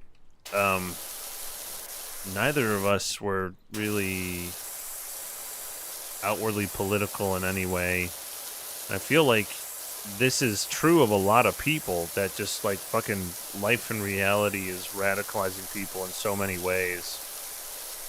And hopefully it's in a good direction where you care about the, you know, constant immiseration that everyone's going through. You're not so fucking solipsistic in a conservative sense where you just think you're the only one that fucking exists. And I have a really disgusting anecdote about that insane sort of solipsism that you can develop by just being someone that thinks you're the only fucking person in the world.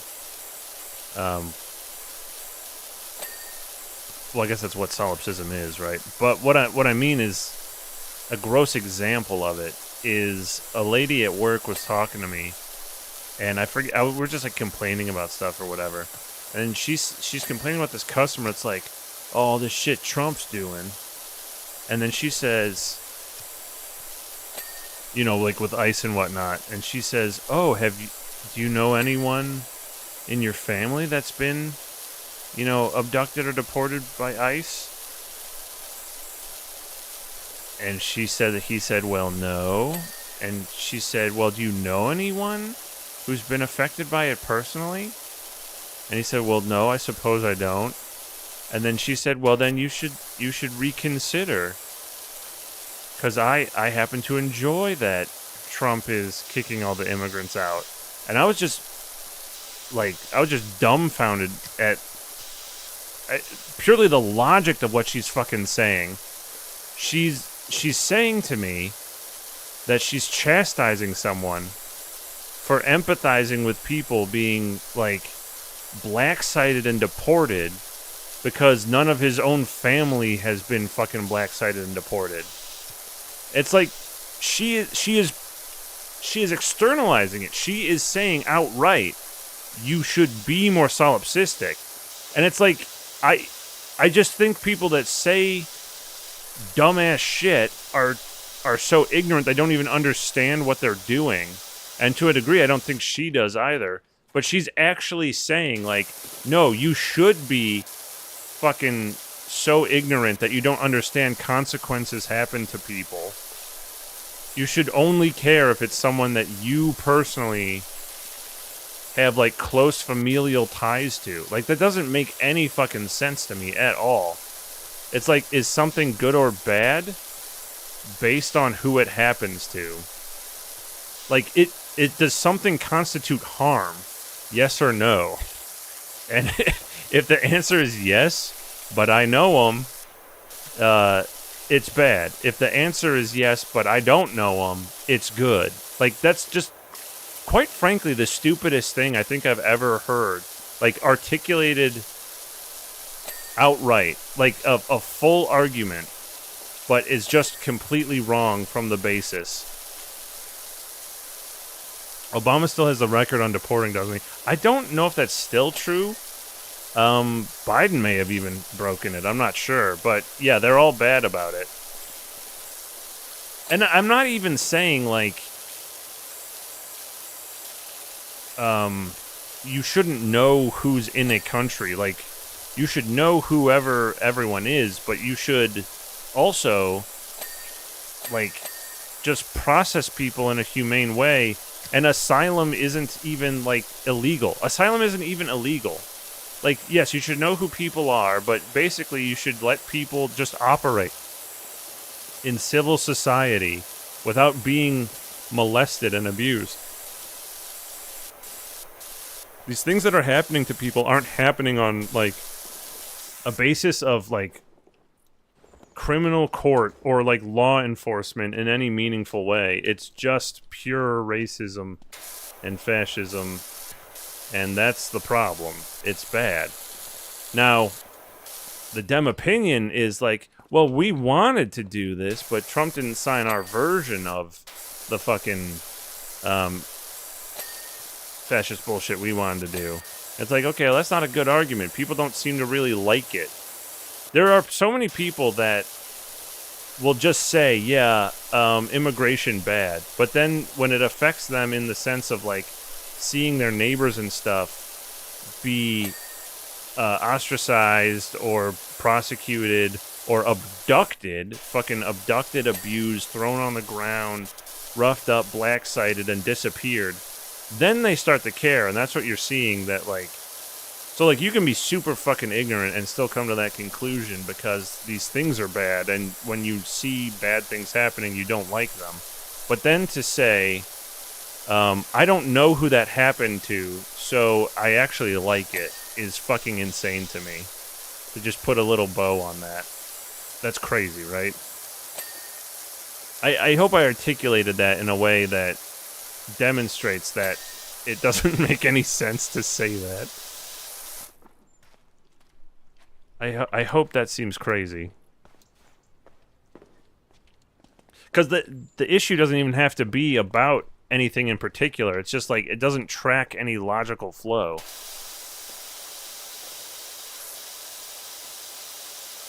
Whatever. Hey, let's have another pediatric cancer beer, shall we?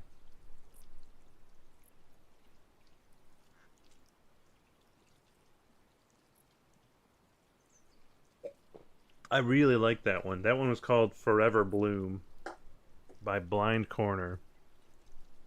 Ugh, these pints. I'm still kind of full.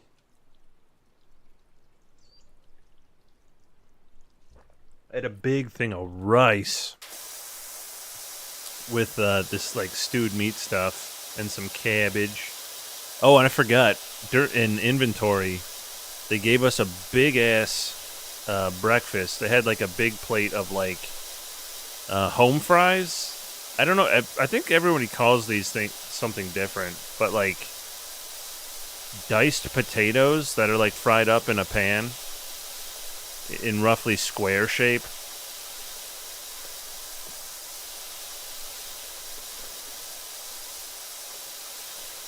I almost want to say like potatoes O'Brien, but I think that's specifically with onions and peppers, which would have been delightful. But anyway, we had so many potatoes, and I had a big paper plate full of those fuckers, and I just doused them in hot sauce, and I had a shit ton of scrambled eggs.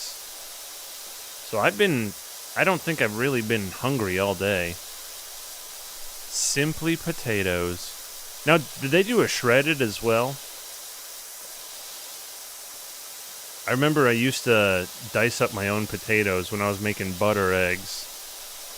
Frying up fucking eggs in the morning with butter instead of oil. Tastes so good.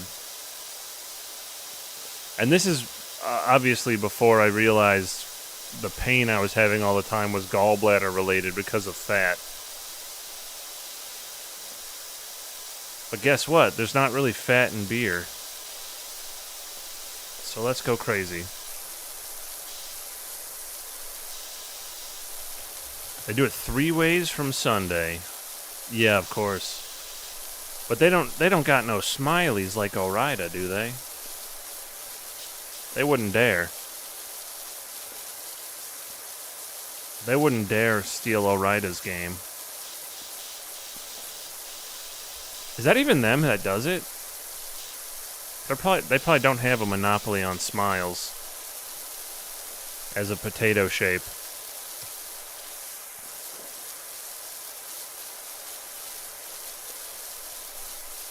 I have to tell you, I've been doing progressively worse on tests I'm taking for managerial accounting class I'm in. But that's pretty typical for the classes I've been doing. I go down a fraction of a percent every time. And it's like, okay, well, I better study for the exam for this unit because these like unit tests are starting to get progressively worse if you want to maintain that grade.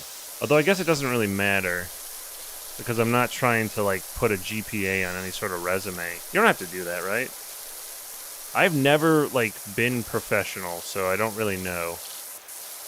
I've gotten office jobs multiple times now, but it's sort of just been because I'm around.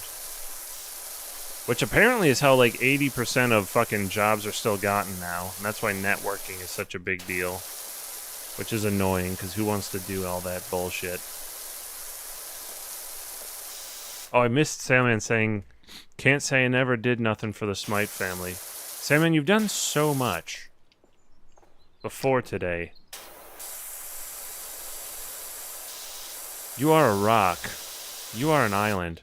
Whereas Hawaii, as you know, is full of shield volcanoes. Yeah, I know that. Yeah. No, yeah, I knew that.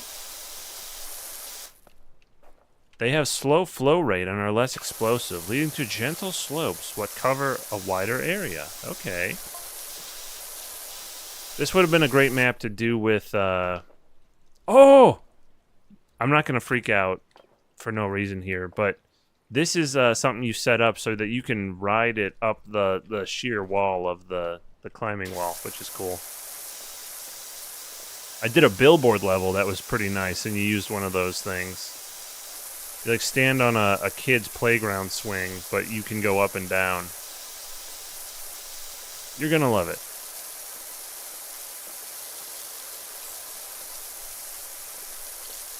I guarantee it. GPA kind of matters for grade school, but for jobs it isn't needed. Yeah, I'm not trying to get into a grad school, which is good. And the fail threshold for my post-bachelorate stuff I'm doing is like a higher grade than bachelor, if that makes sense. Like I can't get below. Like I don't even know if I can get a C. Like, C's get degrees or whatever, but I don't think I can even get that to have these qualify. And that may be a school decision or whatever, but I just need the credits to count in order to take the CPA test so I can be 29 Coast finally. Like I've always been trying to do.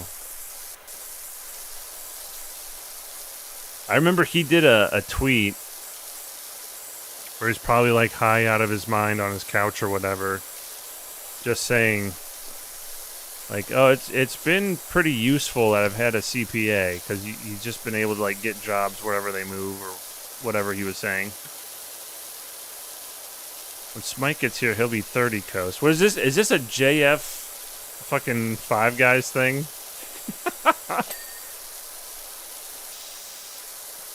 Good Lord.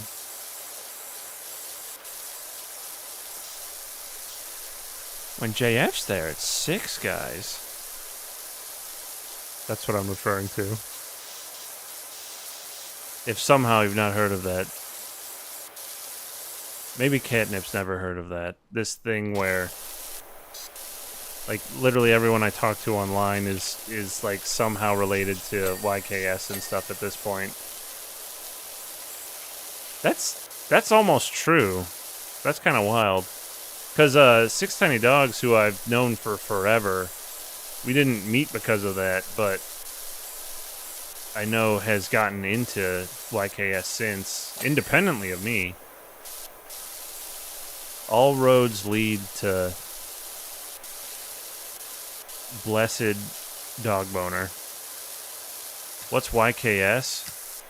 It is a podcast, and YKS stands for Your Kickstarter Sucks, and it is hosted by Jesse Farrar and Michael Hale, who may be known more by their Twitter handles.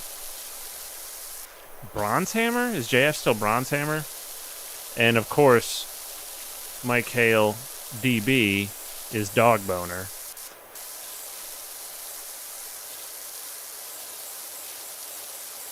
And it is funny. They look at bad Kickstarter projects and say that they're bad. But it's kind of beyond that. That's just like the premise. You got to have a premise for a podcast. You can't just like yip and yap all the time. It's not financially feasible, it seems like. In a marketplace so saturated with podcasts, you got to have a hook. You gotta do chain restaurants like the Doughboys. You gotta talk about Kickstarters like YKS. But YKS very own JF has a stream on Twitch called Go Off Kings. You may know that one. What is a podcast if not words being said? That's so fucking true. Okay, I see what Crazy Eyes was saying. My butt does hurt now. Ugh. This chair is hurting my ass a slight amount. But it's still a good chair. And we respect it. I have a message. Oh, it's from Six Tiny Dogs. Oh, the Three Floyds Age of Otters. 7%. Okay, looks cool. I don't know anything about that one. But that looks very fun. Hopefully that's newer. And not been around for like 7 months. Because a hoppy beer you don't typically want more than 4 months old. I'll be so real with you. I did not buy it. Oh, okay. Have you seen Goldfinger again? They have a winter lager premiering. I think probably... Oh, fuck, they're closed tomorrow. It's Monday. God damn it. I wanted to go to the tap room so bad. Because they're so close by. I love that place. I said when the brewer, the owner, he actually delivered to the liquor store I ordered the product from. And I said, "Are you Tom?" You know, the owner? And he said, "Yeah." And I said, "Oh, nice to meet you." I gave him the whole spiel. The spiel. I introduced myself and it said, "Oh, I ordered the beer," or whatever. but I said like your brewery is like my favorite in the world right now, and I said I feel starstruck to see like the brewer of my my favorite brewery. Like if it's not Julia Roberts, I'd say like, oh, that's neat, but I wouldn't care. You know what I mean? Like I wouldn't be like, oh, I gotta talk to Julia Roberts. I mean, obviously, I wouldn't want to bug her, but I mean, like, I wouldn't be as excited. I don't know why I said Julia. She's a big star. That's fine. That's a good poll. Who cares? Julia Roberts. She's famous. Try denying that. Go ahead. I'll wait. Oh, yeah. I don't know what fried green tomatoes is. Okay. Is that actually something that she did? I don't actually know. Is she Mystic Pizza? I don't remember. Either way, she's famous. That just goes to show you, I'm more excited about the people that brew my favorite beer than movie celebs. I care about beer quality celebs, I'll tell you that much. Off Color, John Lafler. I saw him at the tap room for that brewery, and like I was like pointing at him. I was like, "That's John Lafler. He made this beer. He made Tooth and Claw. He made fucking whatever other shit. That Apex Predator. He made beer for Crispy Pizza. No, he made crispy beer for pizza. I don't even know if that was out at the time. But that's an Italian-style Pilsner. It's really good. With select hops, I believe. They actually do a wet hop version of that. I think I tried it on stream. I'm not sure, but I really liked it.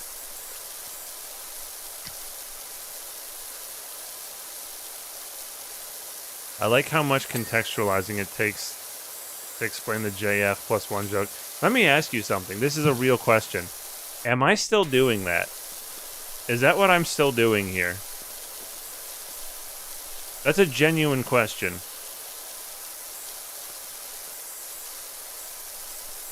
Because I'm not sure what I'm doing anymore.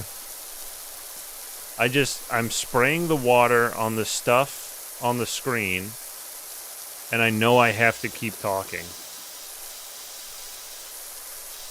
I can't stop. Because stopping talking means you're bad at streaming. That's just the truth. No, you've deviated pretty far away from it. Okay, I feel like I have. But I couldn't tell you what I'm talking about. It's just pure stream of consciousness bullshit.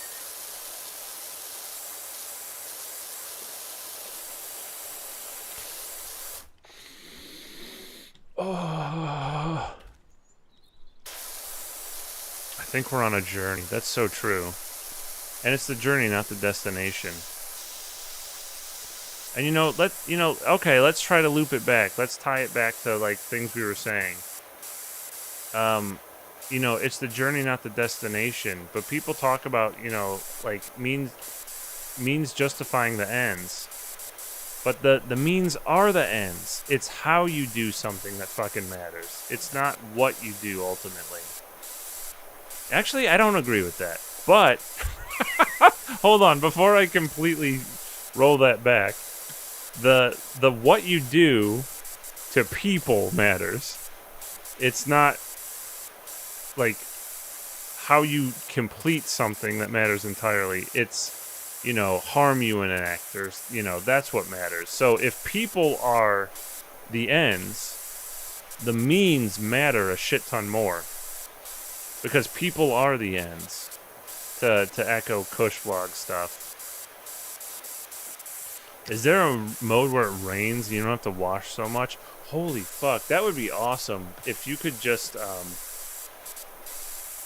get, like, a random weather event. I'm not joking when I say, like, the perfect space MMO. I've had this idea in my head for so long, where the perfect space MMO has a power washing component to it. Like, you do your like, think of it like an EVE Online, like, player economy. where you do like missions and shit, but everything matters for the economy. So like, say you go fight pirates or whatever, right? You have a mission where you go fight pirates. Say those pirates took over a like a cargo vessel or whatever from a crew that they killed. That ship that you like kill the pirates of would then sit in space. Now, as you end your mission, you could bring that in for salvage, right? But what that does is make a job in this persistent economy world to essentially like do Viscera cleanup detail or Power Wash Simulator or whatever, or fucking like that scrap game, the space scrap game. I forget what it was called, where someone basically cleans or renovates or scraps that ship. So like you could be hosing down the blood of a ship from the results of a mission that someone did to fight pirates in that sector or whatever. Just like tie these things that are kind of like mini games into a persistent player economy. I think that would be really interesting. Like make things more consequential. Make people that want to do stuff like power washing or, you know, sort of like just flow state, second monitor content, you know, podcast game stuff in a persistent shared world. I like that idea. It's like that the downfall for EVE Online for me was just how straightforward it was. It's like, okay, so I'm looking at these spreadsheets, and if I did this, I would optimize, you know, earning potential if I mined every fucking day, and if I get on a bigger class of ship, and if I did all this stuff. But I like the idea of doing things that actually make you feel immersed in this shared world. I don't give a shit that everyone's just trying to, like, maximize the profit on their spreadsheet simulator in space. That's not fun to me. You gotta be a guy with a fucking nozzle spraying stuff, or a wrench turning a nut, or a fucking bartender or a space lawyer, if we want to think about it in like Space Station 14 terms. But I think in like the ideal space MMO, you can't necessarily do those like specific real-time role-play scenario type things if you're in a much bigger world. I just want to have a cozy little spaceship I can hang out in when I'm not doing MMO stuff. Yeah, exactly. And I think that's why No Man's Sky is probably the best in the market now, which is crazy to say. Customized to my liking. Absolutely. Yeah, because they enacted the the Starfield fucking like ship custom building. They sort of like, I think legitimately have maybe the best space MMO at this point, which is crazy to say, I feel like, based on how they launched and how fucking far EVE Online and Star Citizen just haven't come. For the things that they've said they'd be able to do, they just haven't delivered on. And No Man's Sky keeps getting better and better. Quietly, in the background, for free. It just keeps being the best space game. Or keeps becoming the best space game. I mean, Space Station 14 is the pinnacle in terms of, like, immersion and stuff. But I want an MMO that you can feel like your character is actually doing fun things as the character you are.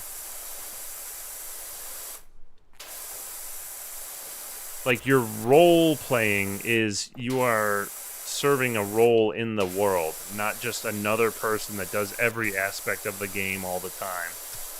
Just because you can maximize every system that exists. It's like, no, what do you actually like doing? is kind of what defines who you are, as opposed to just doing everything that exists. So the outcomes maybe need to be sort of flattened, like achievements and stuff. I'm not sure. I love player-created spaces and MMOs, as you should. I mean, that's like the emergent stuff that makes a shared world interesting. And that's why, like, it's funny to say that because, like, I remember when Six Tiny Dogs was playing Final Fantasy XIV with Gob and Grail and I initially, and you said the infamous and iconic, I see the code, I see the matrix through the code about it. But I think you're right. I'm not that you're wrong. Like, yeah, you get the conceit of the game, but the game itself can't provide everything for you. It has to be like the community solution, right? And there's ways that people do that through, like, breaking the game. Oh, that whole zone became finished. By breaking the game to, like, make, like, street markets. Technically illegal in, like, the terms of service, because they'll just, like, place things outside of their player home. Like, you're not supposed to be able to do that. But they'll, like, make, like, night markets and stuff. It's really cool. Like, emergent community events that wouldn't exist otherwise. I got into EVE Online lore once when I learned about some guys were doing a very specific kind of bombing. Yeah, I joined EVE Online because Crazy Eyes was talking about the Goon Swarm. He was big into Something Awful, I think, at the time. Which is interesting, because I think Six Tiny Dogs also is into Something Awful. But I think Six Tiny Dogs is way more into it. I think Crazy Eyes was just into it for the gaming aspect. Because as I was talking to Crazy Eyes at his birthday, I don't know, is Something Awful pretty libertarian? Because not Six Tiny Dogs, Crazy Eyes and Garble seem pretty libertarian to me now. Oh my god, Garble's... I don't know if you're here, but Garble said streamers just, like, get pets to shock them on stream or something with electric collars and stuff. And I was like, what the Hassan didn't do that. Hassan didn't do that. What the fuck? But I don't think he even, like, knows anything about the situation. Just, like, heard some other horrific chud say something related to it. And was like, oh yeah, that's probably true. I believe Guy because I like Guy. Isn't that fucking everything now? Yeah, Guy I like said stuff because he says things I like, so I believe things he says. And I'm not saying that about what he said. That's just in general now.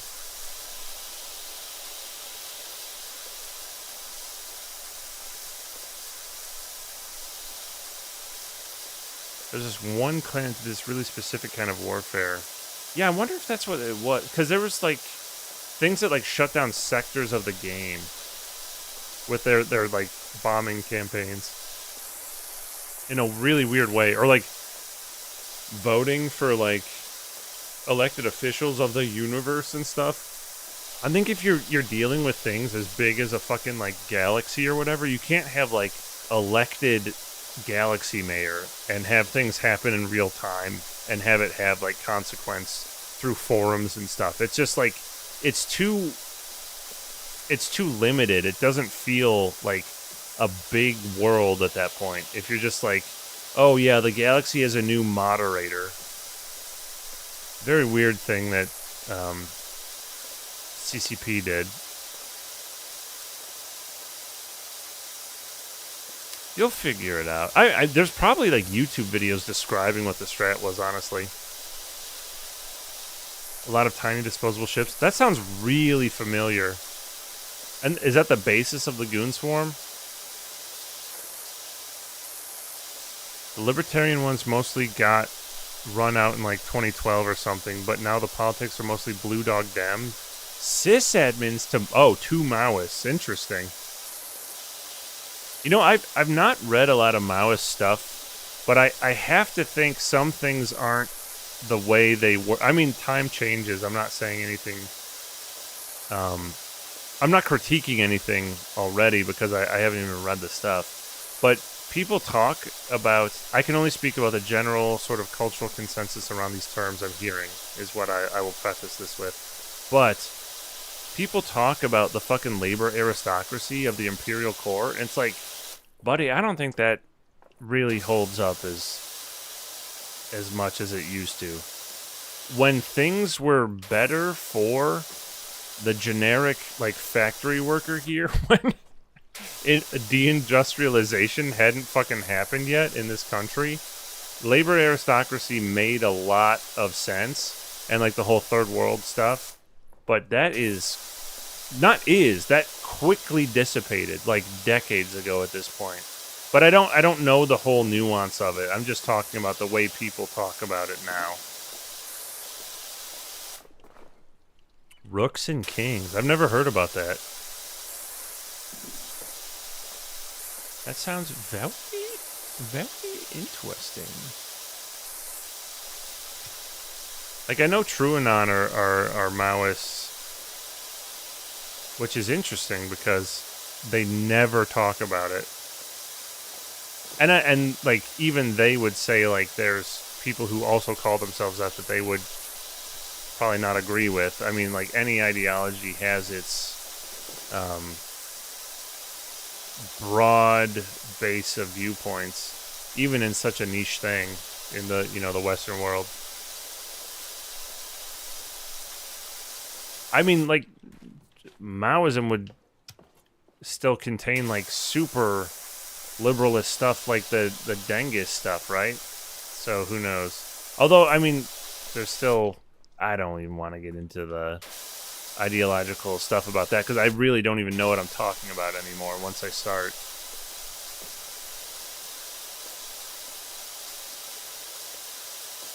But I'm just saying, you know, ideology is a land of contrasts. I can leave it at that.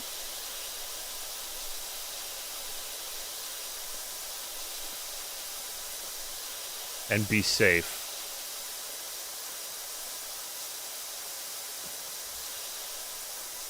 But just imagine, say, like, you power washed down a fucking, like, ship in a space game, and then, like, where that ship went was, like, the auction house or something. You know what I mean? Like,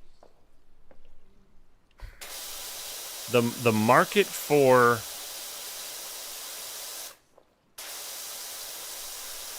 ships in games could be, like, dissected into the parts that, like, actually make sense logistically. So, like, you get a salvage ship. It needs to be repaired, obviously, all this stuff. But instead of just, like, paying an NPC, I mean, I guess you still could, but, like, you get an auction house item in a state of disrepair for, like, a discount or something. Like, the actual considerations of the real world could be extrapolated into, like, fun gamified versions of themselves, such as, like, you buy a fucking clunker to fix up. You could do all this stuff to, like, fix up a ship and buy the parts or whatever, clean it up yourself. Like, maybe it costs however much less because it's full of blood. And then, like, you have a power washer, so you could clean it up yourself. You're not worried about that aspect of it. You think you found the video? Okay. If you want me to watch it, I will. I'm just power washing.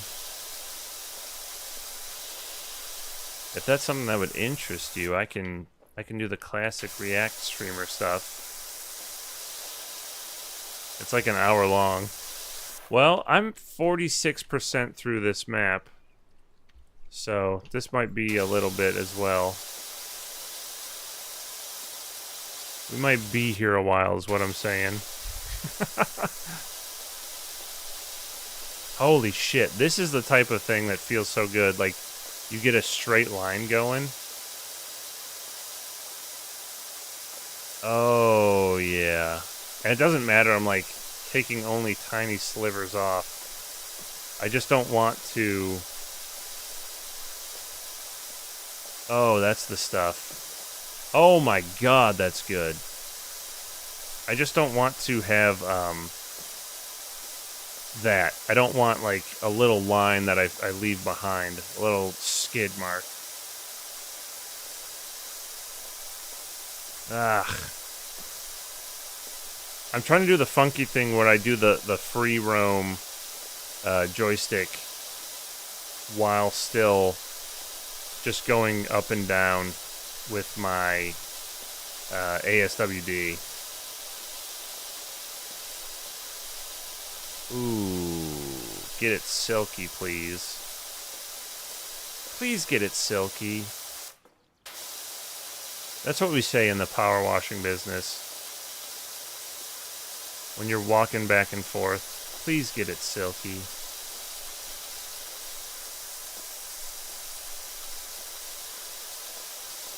Ugh, that was almost perfect.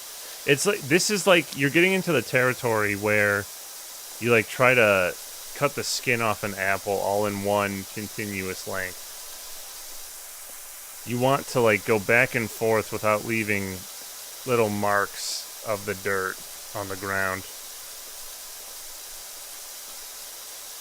You want to get as close as you can to the edge so that you're doing less swipes.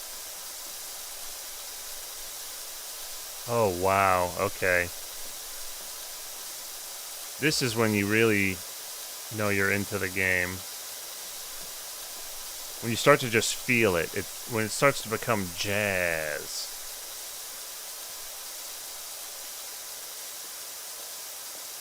It's about the dirt you don't spray, you know what I mean?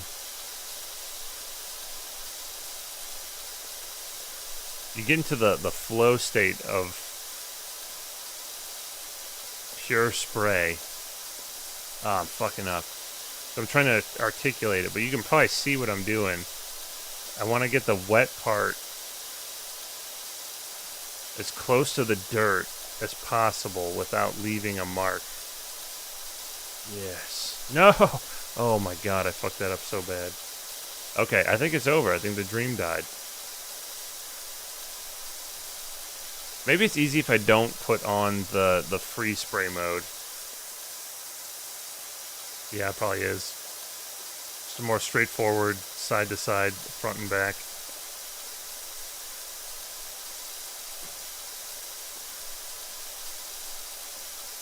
Oh, baby.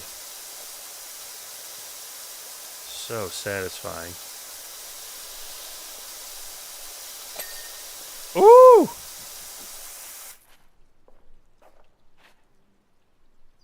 What are we still missing? Oh, okay, let me get a ladder because this... I don't like to use the ladders that, like, stick onto something because you can't pick them back up again. Or, I mean, you can't place them back down.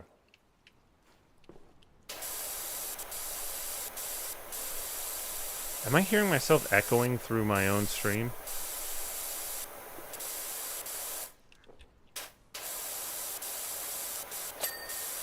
Oh, yeah. This game... This game rules so much.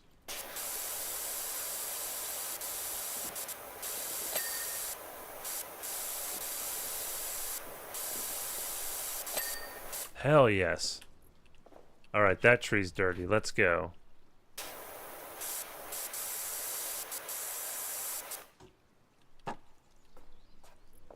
This tree is not big enough.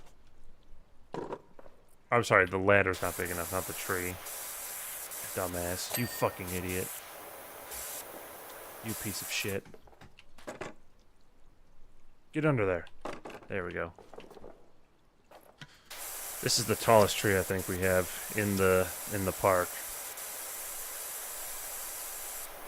Well, I'm at 50%. Should I start the...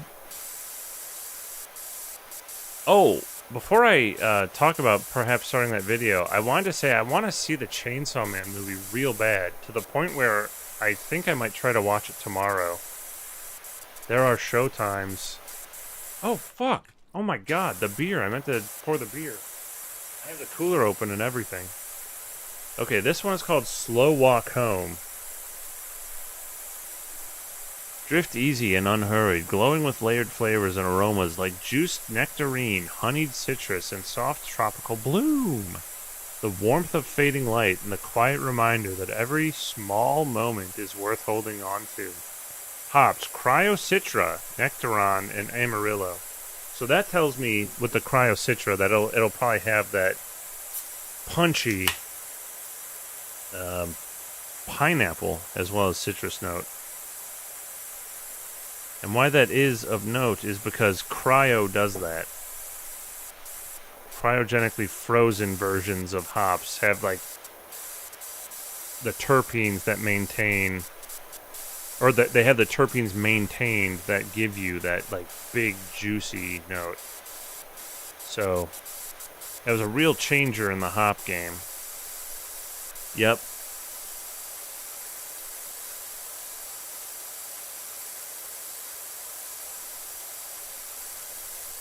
Ooh, yeah. It's a little more resinous than the first one. A little, almost savory. Almost like a, almost a dank note, but not quite. I almost said almost a garlicky note, but it really doesn't have that. Sometimes you get that. That is a terpene called myrcene that has a garlickiness to it. Odell Brewing Company from Colorado would make a beer called Mercenary, like mercenary. Very cute. It's like a hop cone with a fucking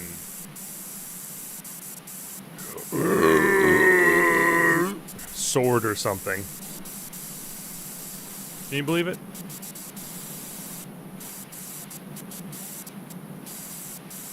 Odell Brewing Company did really well when they first came out to Illinois, but I think they have the problem that a bunch of different regional breweries that try to become national do, is just market saturation, trying to grow outside of their logical, like, sustainable logistic chain. It's just a damn shame. I don't think I have a ladder tall enough to get up there. Oh, scissor lift. I can't believe I've forgotten the scissor lift. What a fucking fool I am. What a piece of shit. Oh, there's two sides to this. Interesting. I thought there was just one sheer face, but there's not.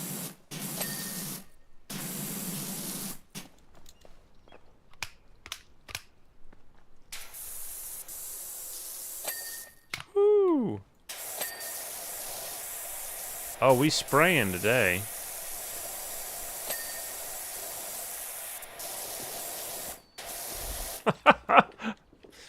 One of my oldest friends, I went to his wedding.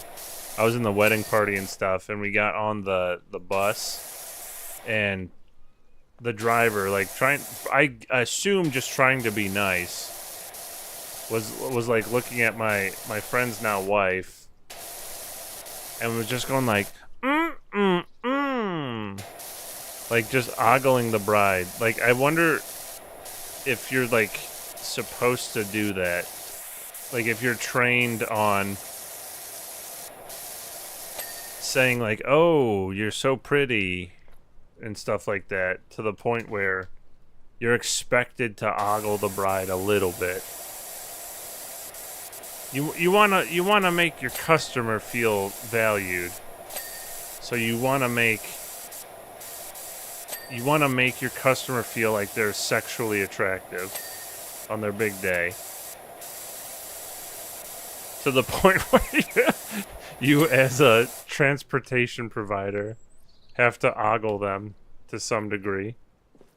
Yeah, he did it the wrong way. I don't think it was received particularly well. And then he was not, like, particularly accommodating later either. They were like, oh, can we wait outside this place for like a minute or whatever? And he's like, I can't really do that. I can't. I was like, oh, okay, it's fine, never mind.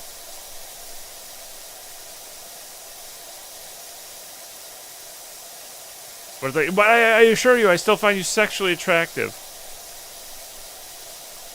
We can't really, you're paying me however much, I assure you you're very attractive, but I can't wait somewhere for 2 minutes or something.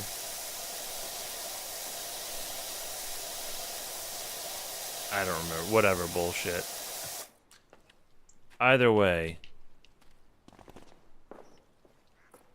I don't know what that says about hashtag society. But it seems like a weird thing. A fun intersection of ideas.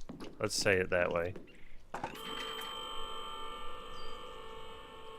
It's like society, man. Good God, look how dirty these leaves are.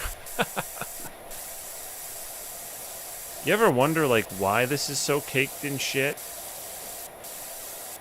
Like, I appreciate it's highly visible and you're able to tell what's clean and what's not pretty easily. But, like, why is this so covered in poo? What is this? And it's a lot of places.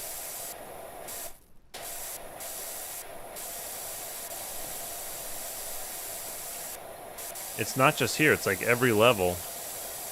I do appreciate that some of the places are mossy.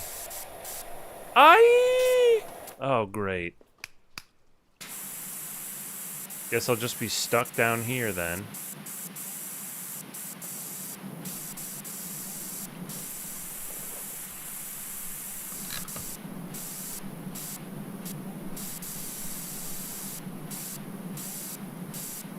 Okay, so far I'm giving the Crazy Eyes chair a B+.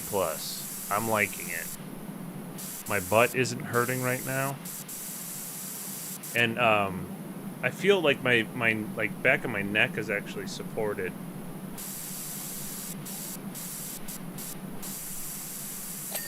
So you can make it lean back. There's a thing on the bottom here. I can do this. Now I'm gamer laying. But I don't want to do that. I want the back support.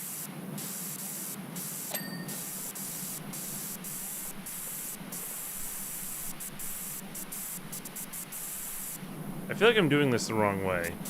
Alright, stop that. Up. Up, fool! What? What happened? Am I in the wrong place? There we are. Oh my god, dude.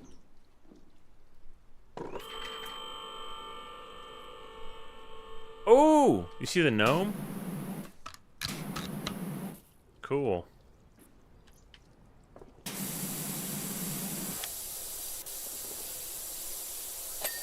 Ooh, that leaf clean.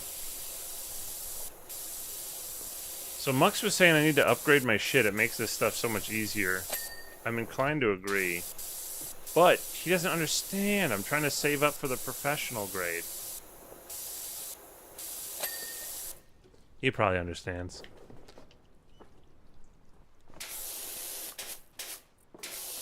Let's turn that off.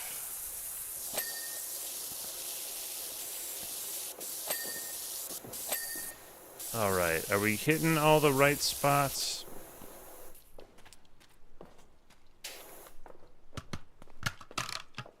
I feel like I keep saying this every few weeks, and I keep forgetting, but I want to get into Space Station 14 again.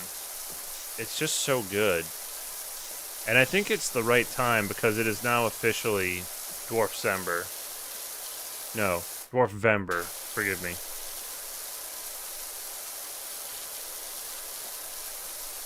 I can't believe we started streaming and stuff again 2 years ago. That's crazy. It feels like so much has happened. Do you mean Deep Rock? No. I mean playing a dwarf security cop in, I forget the name I used. Space Station 14, though, for sure.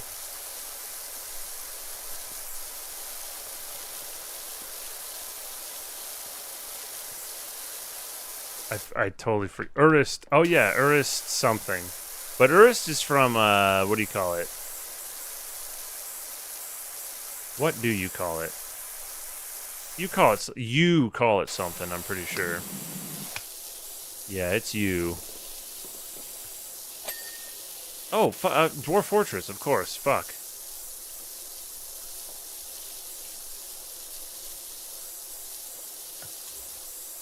That's what power washing and 3 pints does to a brain. Not understanding. No, I haven't even had 3 pints. I've barely had one at this point. I had a 12-ounce hoppy ale at 6.6%. Ooh, spooky devil number. And another 6.6. Wow, Forever Bloom was 6.6. Okay, this one, Slow Walk Home, is... Oh, no, that's the one I just... Yeah. Okay, 2 6.6 beers, ABV, and 1 7.6 that I just poured now. So I'll be drunker on this most recent beer than the first 2 I had.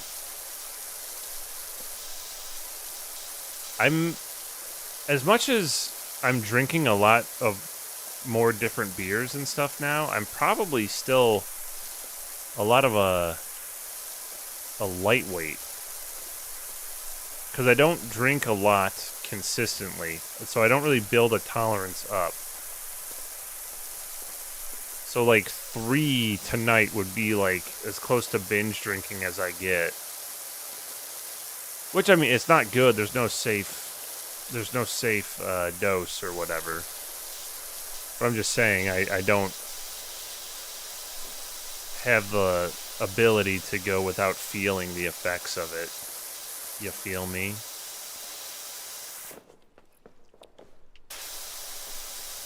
Now, someone said that Stone Cold beat his wife or something. Is that true? And by the way, it was a beer rep who told me, and I can tell you why it was a beer rep that told me that. But it's truly fucking insane. I don't know if I even said this on stream before. This is crazy. I had the wildest beer pitch by a rep of a brewery to me about why I should buy their beer. It's fucking nuts. I'll give you a hint. It was about real American beer. I don't know if you know who founded that brand, but it's a crazy story and a wild thing that the rep told me. Sort of random, but did you have any interest in Shadows of Doubt? I guess I thought of it because of the whole immersive sim thing. Oh, is that the voxel based one? Because yes. I always meant to pick that up. I keep forgetting. There's so many games. It's got updates since full launch. Yeah, I'm very interested. Thank you for reminding me. I just totally forgot. That seems like the exact type of thing I want to at least understand more, because I feel like it has the capacity to change gaming so fundamentally. Does that make sense? Like, I think it is cool, but I think it may have like aspects that would benefit other immersive sims more than I am interested in like playing it for its own story or emergent story. I don't know. I like game design. That's something I took classes in at the community college when I was first doing like IT stuff, because I needed electives for the 3+1 bachelor program I was doing at the time, and the whole hullabaloo about how the company I was working for hired me because I was pursuing it, but then didn't want me to finish it so they could kind of keep me fucked over. All that was going on at the time, all that crap. But I didn't get into it more than that, really. Just a couple classes into it for the electives of that degree. But it was a lot of fun. I liked it a lot. I didn't like the teachers. It was like truly just like a self-motivated thing. My teacher sucked ass. He was so bad. He was some guy who made some like shitty Galaga clone and then asked for criticism about it and then gave people who like actually criticized it lower grades and stuff. It was such bullshit. He just wanted people to say his fucking Galaga clone ruled ass. What a piece of junk. I also had a community college teacher that made his fictional book about what if he became president, the textbook for the class. So you had to buy his fiction book about if he was president. That is so fucking cool. I kept the book because that rules. I loved that. I dropped that class. I signed up for that class before I knew what the textbook was. I was like in the class, found out the textbook was a fucking like self-insert political fan fiction, and said, "Oh, this rules," and then dropped the class immediately, so I could get the the fee back, but like keep his book.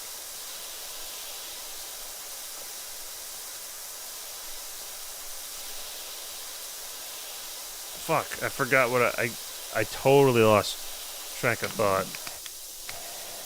Because that cool book distracted me. Should have audited it. I don't even know what that means. Like, I stayed in it, but I just didn't do it for credit. So I could just hang out and see what he was thinking. If I was going to do that, I would just stay in it at that point, frankly. Because I'm sure I could, you know, still get a manageable grade. Like, he probably still taught it, but he's just like this weirdo.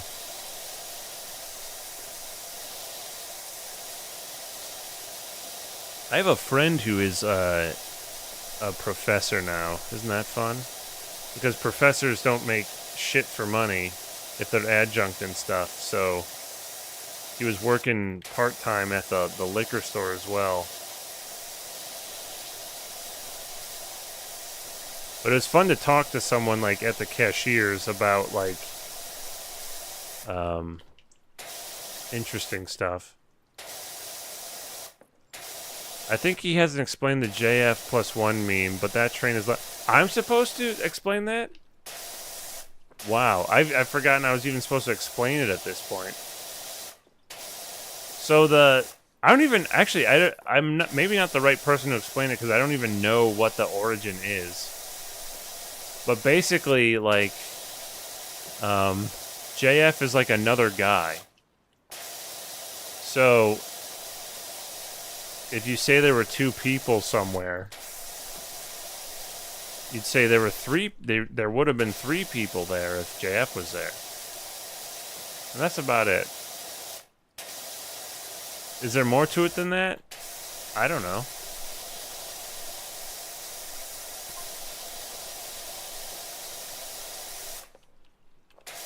Oh, he tweeted it's 6 guys when I'm there. Right, classic bit. That's really it, huh? The joke is now the reference of the tweet. Right. Great. I mean, to be fair, the longer it goes on, the funnier it will be. If people are saying it, you know, in the space imperium of man. Ooh! We got that floor done, boy! 60%, fucking hell. Alright, ABS, always be spraying. Okay, we have to hook this up. I don't have to be on it, but we gotta hook it up. Stay sippin', kick it under the fridge with your toenail penis.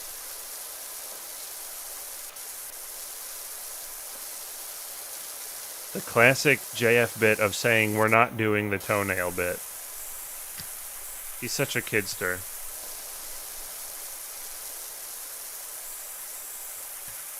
I was looking at their Stream Alerts tab. Sorry, Stream Alerts menu. That looks like an interesting system to implement. Not because I think, like, screaming random stuff for money sounds good. I don't think that's my whole vibe, really. But I like the idea of, like, using Ko-Fi and not Twitch. But if I could get Ko-Fi integrations to, like, do fun stuff, I would. I think there might be, like, OBS plugins and stuff. I don't want to give Jeff Bezos any more fucking money. He doesn't need it. Whoa.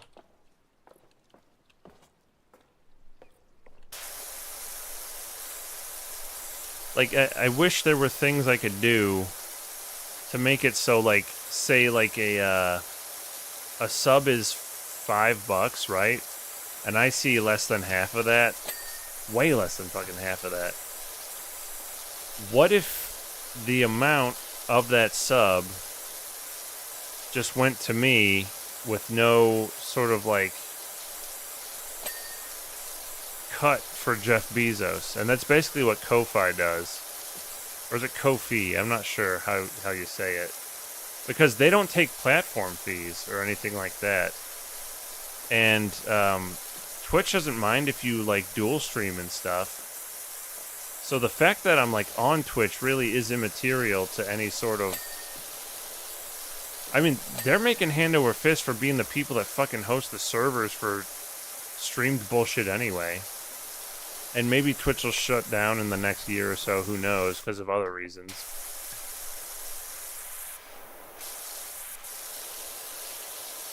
But I just don't need to give Jeff Bezos money.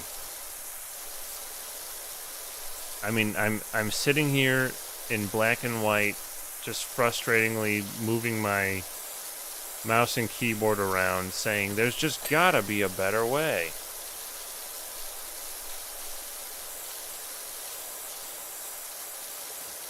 But that said, like, what is fun about a stream? Bleeps and bloops and such? Or is it the human element of making Jesse Farrar hear someone say the word piss when you pay $3? It's the interactivity, right? You made JF hear piss. You didn't pay $3 to hear piss yourself. You paid $3 to hear JF hear you play piss. You have made JF acknowledge you're alive because you gave him money for him to hear you play piss. I think I just depressed myself. I don't want to think about it anymore.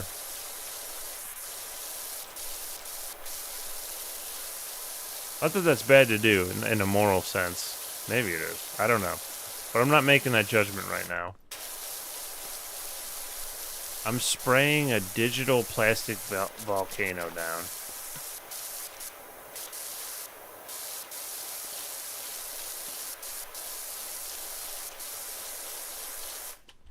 God, 63%. We're really getting there. Now, kicking it under the fridge, was that about ice? Like if you drop an ice cube, you kick it under the fridge? I don't think that would have been about food or anything. He's not a nasty man. JF is not a nasty man.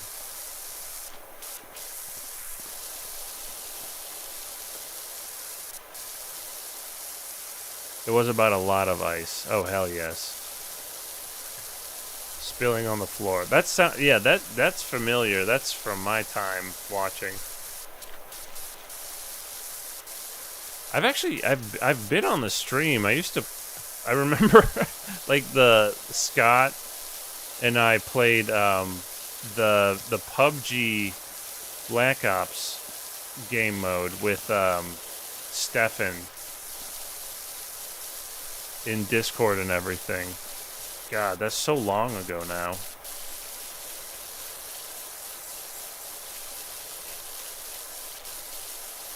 That's crazy.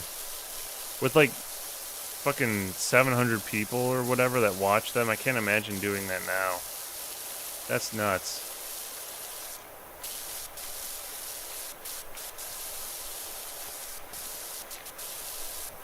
Whoa. There's like a ramp up here.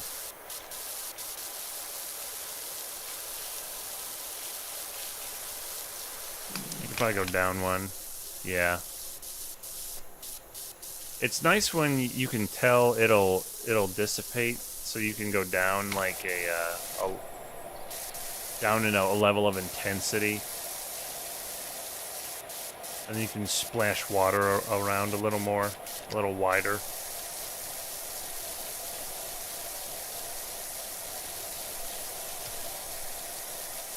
Oh wow! Now we're climbing up there. We're almost at 70%, if you can believe it.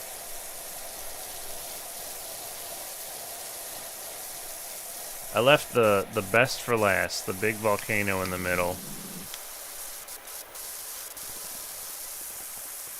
I think I just heard Alexa go off. And I don't respect that machine. I was just talking about not giving Jeff Bezos money. It heard me. What do you mean you don't want to pay Papa? Papa needs your money. That's Alexa saying that.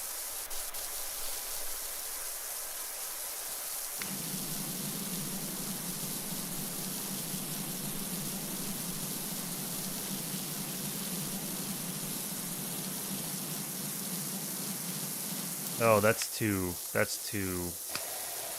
concentrated. That cone is too small. For a while, my brother had an account that he'd occasionally sub to gawk with named Alexa Play Ants Marching. Your brother? I don't know if I knew you had a brother. This is new Sailman lore. It's probably not, but I'm not a nice, attentive person. And Rob would always read it out. Oh my god, Rob.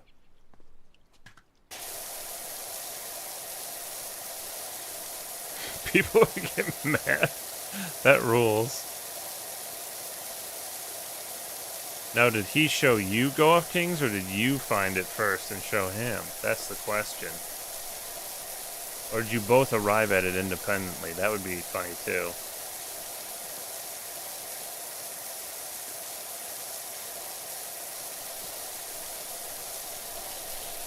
Oh, yeah, that's good.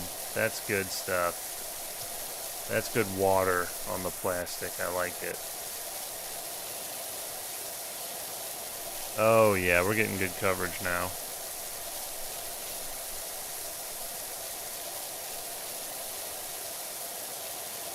Oh, wow. It looks really good. Like, the textures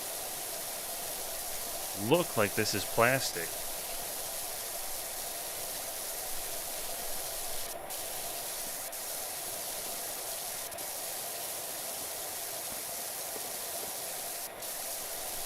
Oh, baby.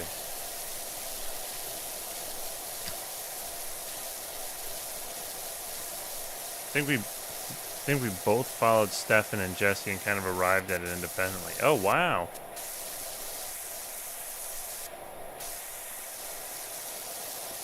Like brother, I always say. And you know I've said that. People try to say I haven't said that, but I've said that. I don't know why they try to deny it.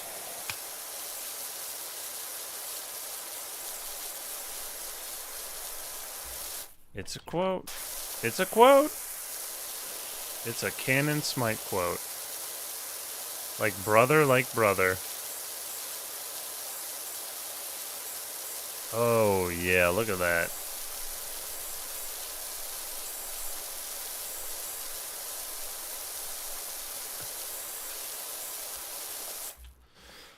I meant to say I'm trying to get a more consistent stream schedule going because I just like doing it. I think it's fun to do. I could probably go less ham. Like, I could probably do slightly shorter. I don't care. I don't care how long I do each one. It's just that I want to be more consistent, and I want to be slightly more frequent as well. I want to get into a swing of a schedule because next semester I'll be taking even more classes, and I want to set aside a little time for streaming and having some semblance of fun outside of just working and doing school. And I want to get into a rhythm that works for before that kicks in into overdrive, if you know what I mean. Because I think my ADHD ass does benefit from like structure and habit. If I can establish that habit, the sooner the better. Ooh, this dirty.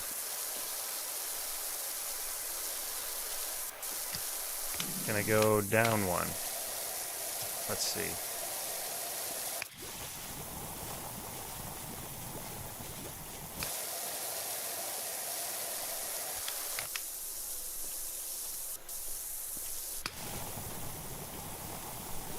Oh yeah, use that soap. Just don't tell Mux. He got mad when I used it. He didn't get mad. He just said it dissipates, and I didn't listen to him when he explained it. Which is true, I didn't, and I still don't understand. So that's fine. He's right, and that's fine. And he's right about the counting rules.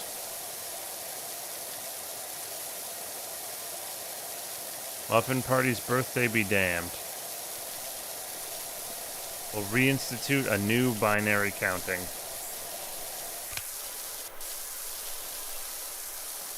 Maybe we'll do that January 1st, 2026. New counting rules for a new generation. I think I said earlier, I'm not sure, that I paid the... Yeah, I did. I definitely for sure said this. I joined the Discord. And they have a counting channel as well. I saw it. And someone like verifies every count that they have. Like literally there's a green check mark under every count in their counting channel.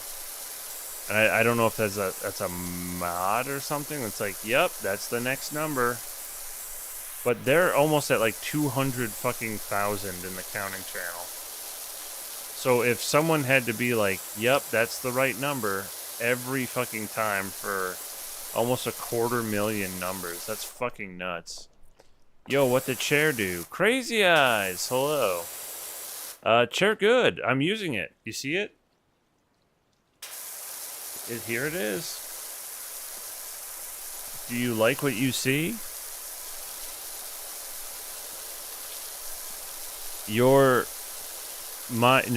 My beautiful birthday present to you of taking this chair off your hands is working out great for me. It feels really nice. My ass doesn't even hurt.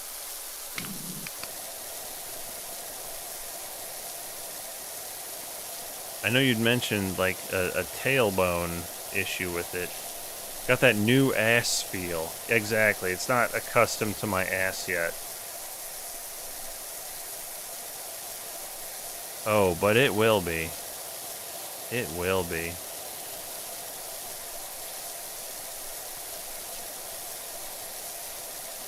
Oh, that's good. Damn it.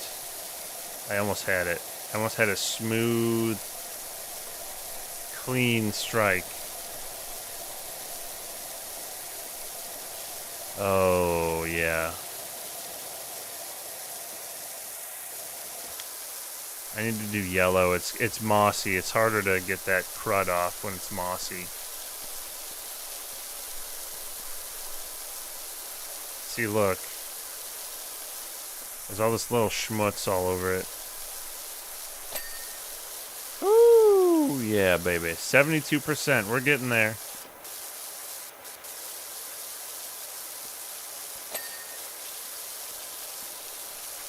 I don't know if you noticed it. There's no music in here. I thought maybe there was, but I'm not hearing any. I'm just raw dogging it, audio style. You know what they say? Clean ass, clean stripe. And who says that? Who do you attribute that quote to? DB was streaming the other night. Really? I've noticed he streams sometimes, like, starting at, like, 3 fucking a.m. It's crazy.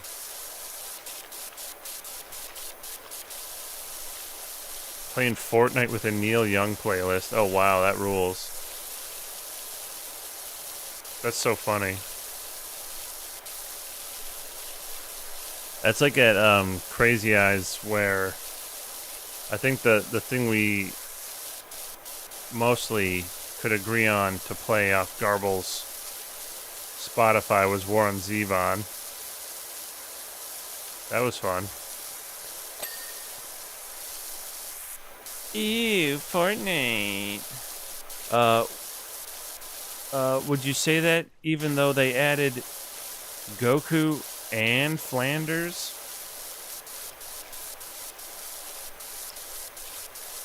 What now? It's Simpsons season, dog. You can play as Marge now? Oh, hell yes. The decrepit woman who plays her, Julie Kasner or whatever her name is, record new lines. Homie, I'm going to Tomato Town. Thank you, bus driver.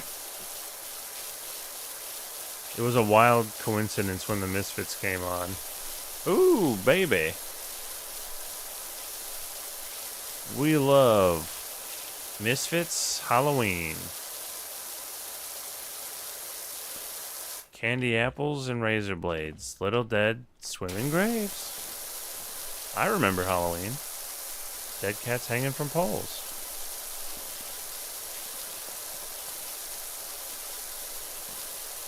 Woo! 74%. I'm probably missing so many little spots everywhere. But I'm gradually climbing up this fucking mountain.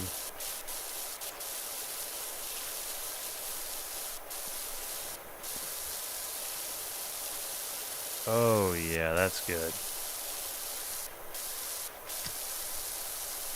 Crazy Eyes, you watch Chainsaw Man ever? Because there's that movie's out now. I open this question to anyone.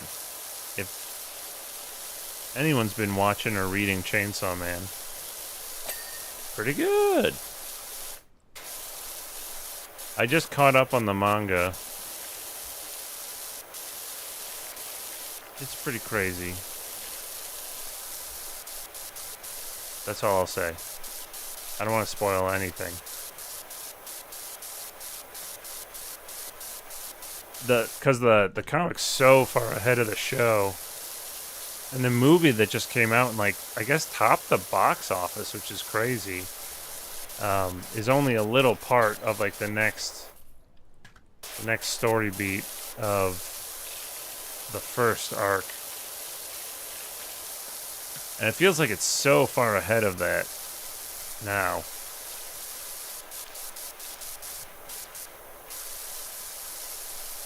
Ooh, that's good swiping.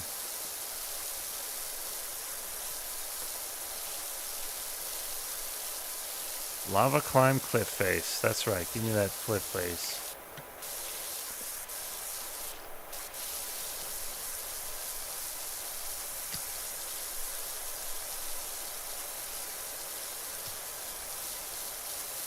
Oh, I meant to say when Sailman mentioned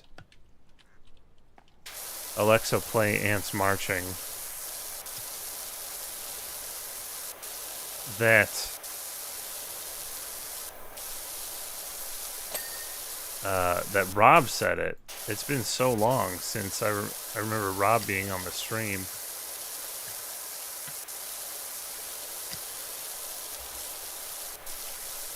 A time gone by.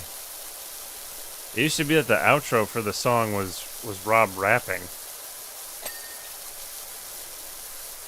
And Stefan and Rob were roommates in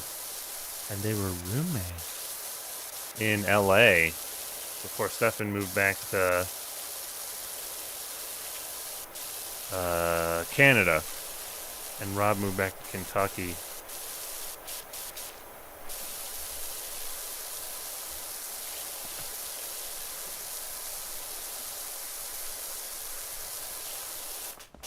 Let me get this bullshit. Let me get this bullshit right here.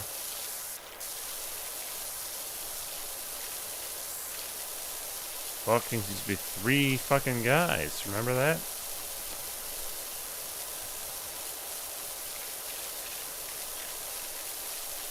Fortnite's losing the kids? Really? I don't know, because I've never really played it. But I think it's just like so mainstream that, yeah, it probably isn't like any sort of niche culture thing anymore. It's just like ubiquitous.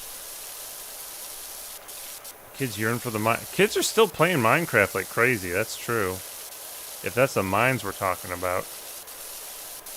Roblox for sure. Because the kids literally program the games on that fucking platform. Like, literally, I think, my wife was saying the kids of one of the other teachers or whatever literally just programs for Roblox games, like, as their job, instead of going to college. Like, consciously chose that instead. Which is interesting. Well, he wants to know if the wife plays video games. She does. She's been playing some bookseller simulator thing. And, Ooblets. She got Ooblets. Most recently. Oh, speaking of which, she's been using the Steam Deck. It seems like I fucked it up real bad by not having it charged this whole time. I thought I was saving the battery by not charging it. But apparently it's like lithium ion or whatever. And I spoiled the battery by not having it plugged in. I basically just like not used it. Can you like replace that? Can you replace the battery of a Steam Deck? Is she a Chivo? No, she's not a fucking Chivo hunter. She's like the opposite of that.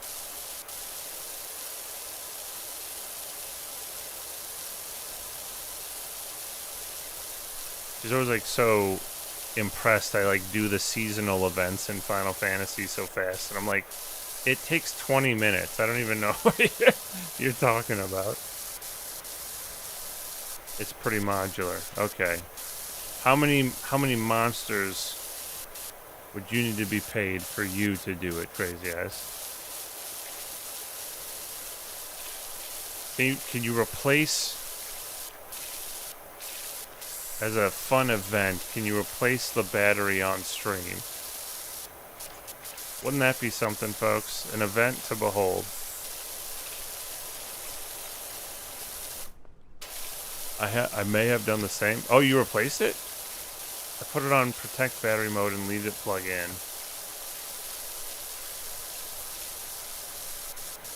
One case. Interesting. I used to keep it plugged in for a while, but then I said, oh, I'm not even using this. I should just, you know, put it in the original packaging. And then I put it up. I didn't keep it plugged in anymore. That's probably what did that. Which is really stupid because that thing was like $700 or whatever. I wasn't even fucking using it.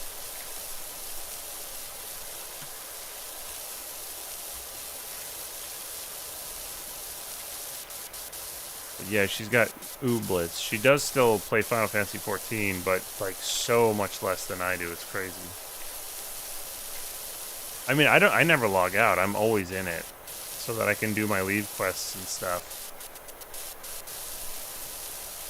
I obviously don't always see messages because I'm not always looking at it, and I don't always have the volume up, but it's always on.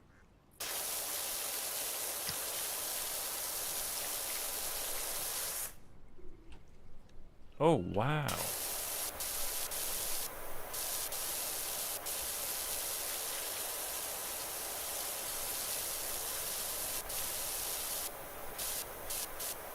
Oh, you dirty bird. Oh, what happened? Okay, we're fine.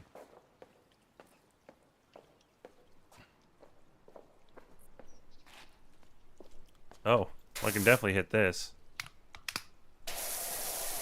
I'm still getting used to the controls, like the scroll wheel to go up or down a nozzle size still confounds me for sure.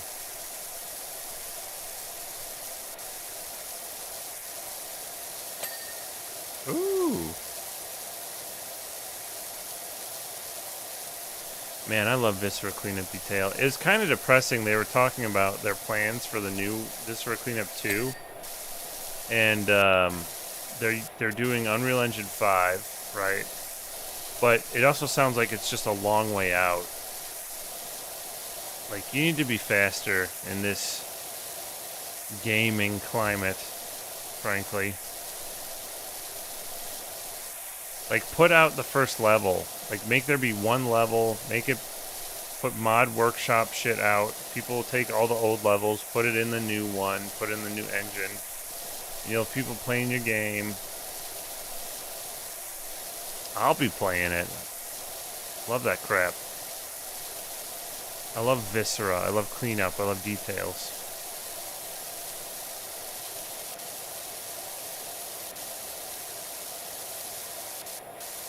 Ooh, this is a nice side. I feel like this is cutting through the grease pretty good here. Oh, yeah, baby. 80%, so close to done. I'm not kidding. I have slept less than like 6 hours over the last 2 days. So, I will be very excited to finish this level. I feel like it will release my body physically. I will shit my pants. Like, that's the kind of like the tension when you're like getting close to finishing. A stream, not a stream, power washing level. You're still on this level. I fell asleep and woke back up. Holy shit, Mux. Welcome. It's a good level. I was talking about how I could have used those power-ups that you were talking about. If I have them, I'll buy them for sure. No! Woo!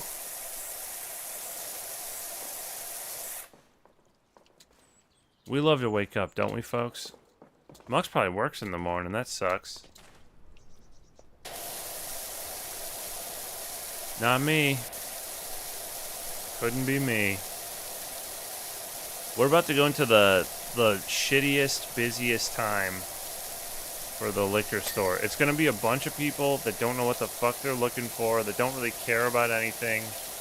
Just come in looking for fucking deals, looking for, like, something to buy someone. The type of person that comes in is like, yeah, give me a good thing for a gift for, you know, less than $10 or whatever. And then you suggest something, they're like, not that. And you go like, okay, well, there's not a lot of stuff that's like actually good and super cheap. They're like, no, the thing that the people like. It's like, okay, I don't know.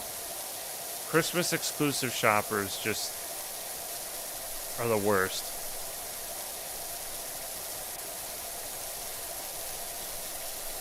With that extra hour of sleep, it's messing with them. Yeah. That extra hour.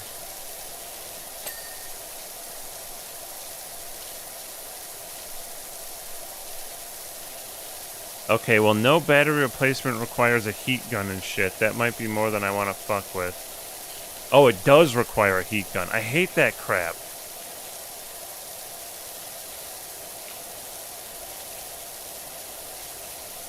I said I might have a heat gun.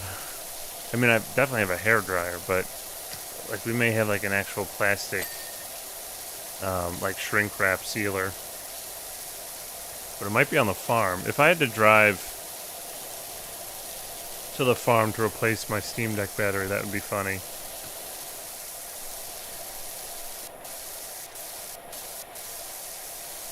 The YouTube delay was more than Twitch. Oh, that's interesting. I think that's pretty... No, that's not always consistent. But it does happen from time to time. I think it's just dependent on the platform. Because my bandwidth is the same from OBS, right? If that's even the term. It would just be their individual motherfucking servers, whatever it's being hosted by at that point, I imagine.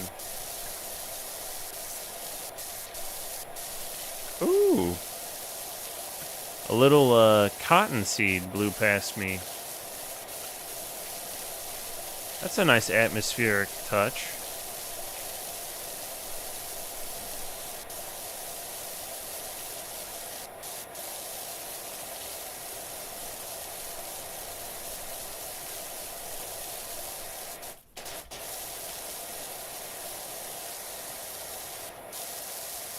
Hit it.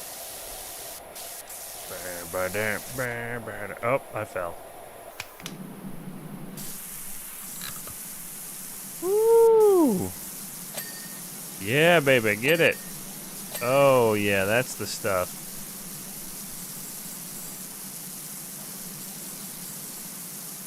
Wash that shit down.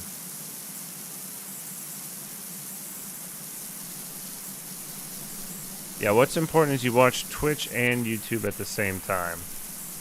To check for the delay, of course.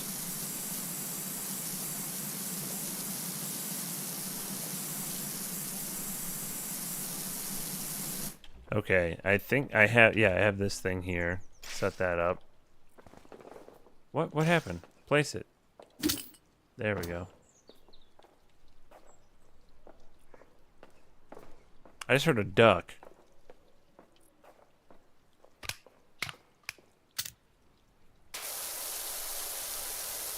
Oh my god, yeah, this is gonna be good.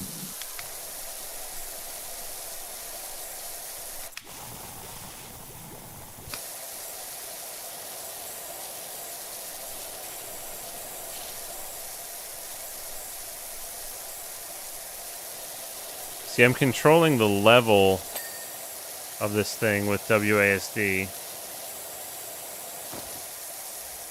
I need to get under all these fucking stupid little things. Yeah, clean that one. I shouldn't need to go too crazy. Yeah, alright. Yeah, I can get under this one.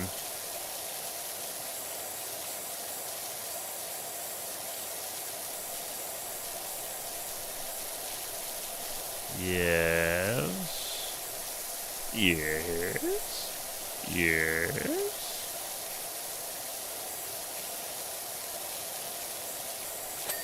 Oh yeah, we're getting clean. You better believe it.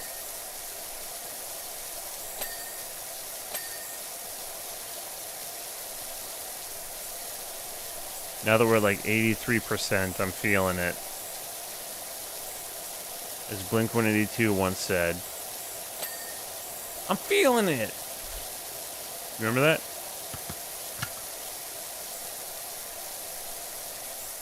Oh my god, we gotta do cleanup. We gotta do Viscera cleanup detail again. You're so fucking right. You're so right. There's a lot of fun modded maps and such too. Yeah, you do.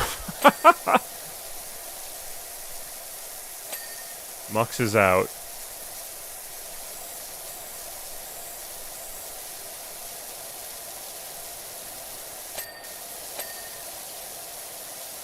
I was in crafting mood today and have blacksmith leveled up to 50 finally. Oh, I thought that... Oh my god, I misread that. I thought Mux was saying Yeah, you do have to get into Viscera again. Like, he wouldn't do it anymore, which was funny to me. I'm not out. No, I totally misread that. I'm sorry. That shows you how fucking sleep deprived I am. I misread the giant pink sailman name as Mux. And then it took me Sailman saying I leveled up crafters to realize, wait a minute, this isn't Mux.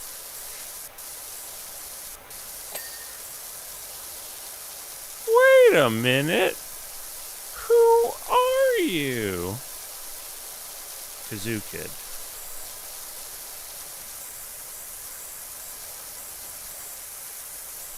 Kazoo Kid type shit. That's my fault from Friday. I've been sleep deprived. I did very early inventory count today, and I wanted to sleep right after I got out of work before I took a test, but I just couldn't. I tried to lay down, but the Doughboys were just too entertaining. I was watching some doubles. Ooh. We're doing it now. Yeah, that boy sleep deprived, and that boy me, that boy. Now the thing is that me that boy.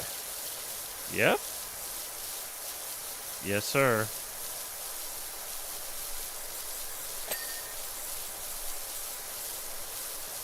Ooh, this is good.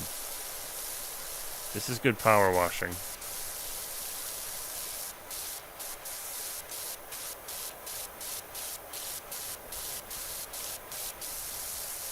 You better believe me that boy. Please believe it.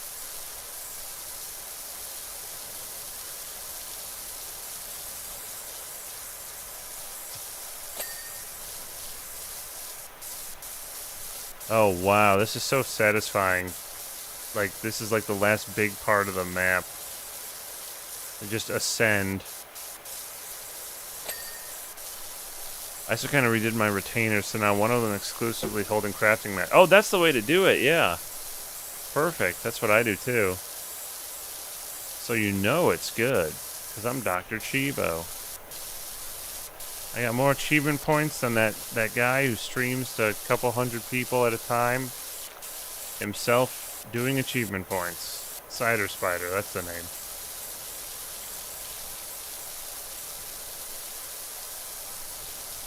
One of the people that's like top 10 achievement points ever in the world just quit the game, which is funny. He's like, yeah, I was just playing because I have a static. And it's like, what the fuck? You have all the fucking achievements in the game because you had a static? That's crazy. Like, that's not a good reason.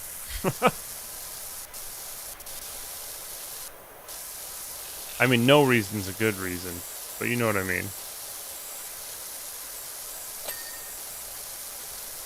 He must have gotten most of the achievements, like, way earlier if he was just playing with a static recently.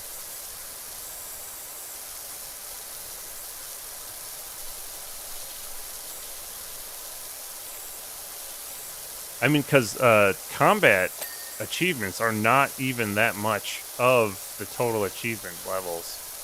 Or numbers. Points. So much junk in the inventories.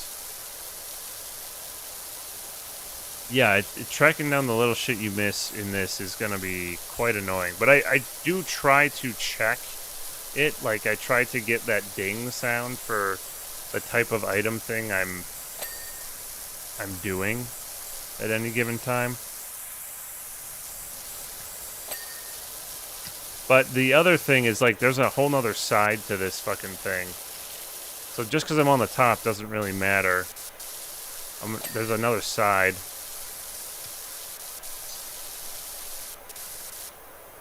PS2 tells you where those spots are. This will too. It won't be too bad.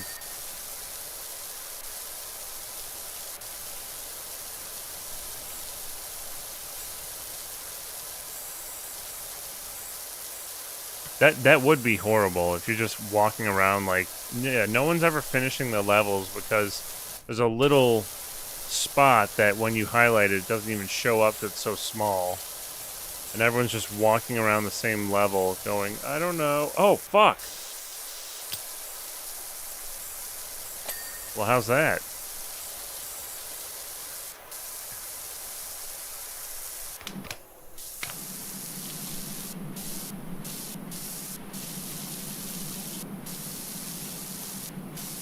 Oh, yeah, baby.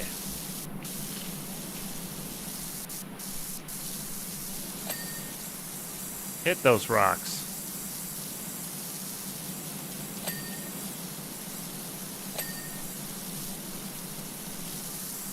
We're hitting them. Alright, go there, that way. Oh, yes! Oh, yeah, hit that pterodactyl, baby. Why is it knocking me off? Oh my god, oh my god. Go, go, go, go! No! Fuck! Okay. Oh my god. A static would do so little to help with Chivos. Yeah, honestly, it's mostly a solo endeavor if you're just trying to get achievements. Like, combat stuff, for sure. There is there is Savage content and Ultimates that have achievements. That is true. But, like, there's a reason I have way more achievement points than Velith, our dear friend who's been playing Savages for years and years. It's because that's not the totality of everything. Now, if we were both achievement hunters and Velith was doing Savage raids, you know, on content and stuff, for sure he would have way more than me. He just doesn't do the other bullshit that you do solo.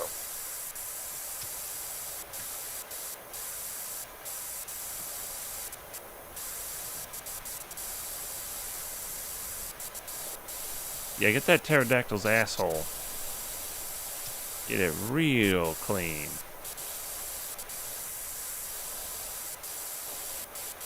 My business card.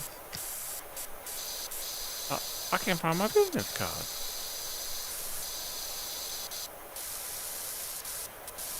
Okay, Tommy.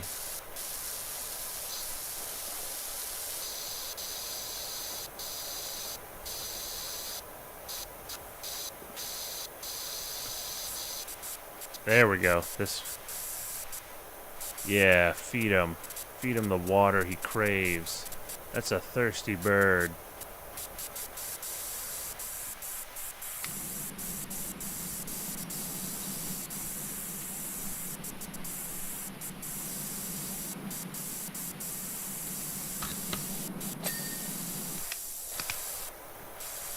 Wow, we're getting them real clean here.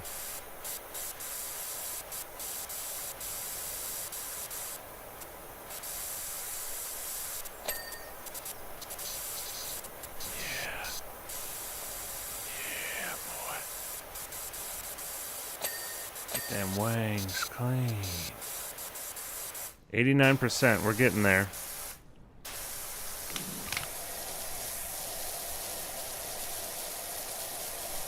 I like that it's bright red like this. You can really see where all the crap is. There's no confusion.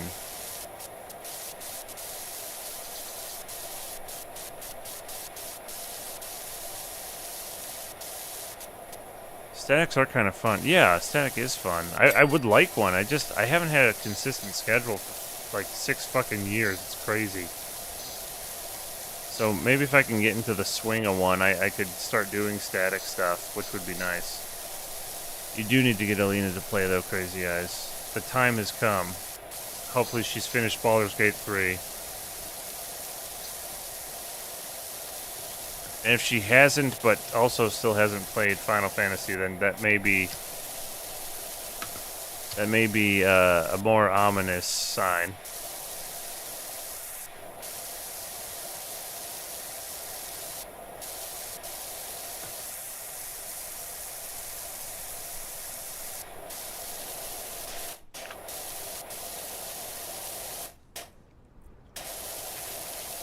Oh my god.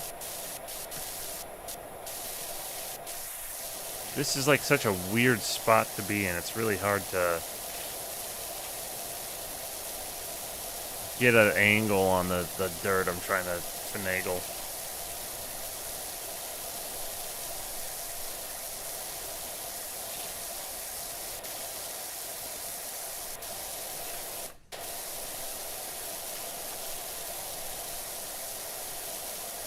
Oh boy. Oh my god, so close to perfection. Oh, that bird not clean. You could level up Shrink Hill with it. I don't need to level up shit with anybody. I can play level synced stuff. I don't need to deviate from achievement progress.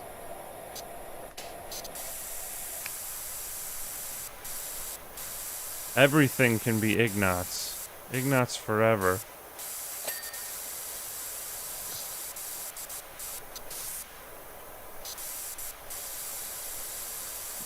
My bad. How could you?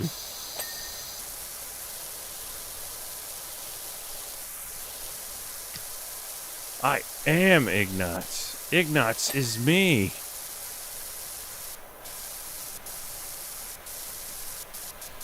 I have been thinking about changing the last name of Ignatz to Smitenheimer. So that's just, it's clearer who's playing.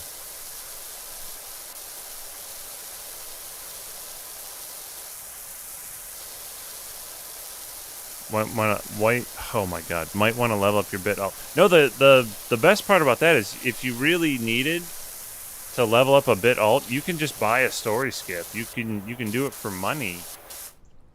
And time is money, friend, as they say.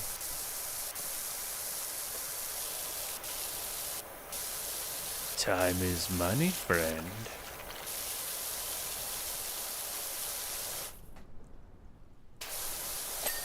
I think that's great for, you know, horrific weirdos like Soda Poppin' who screams, "Where's the heals?" and stuff. He can just jump into Savage Raids without any idea what he's doing.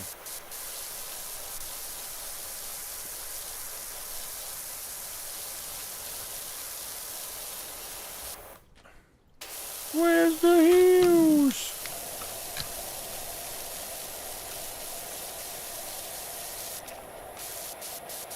Where were the heals?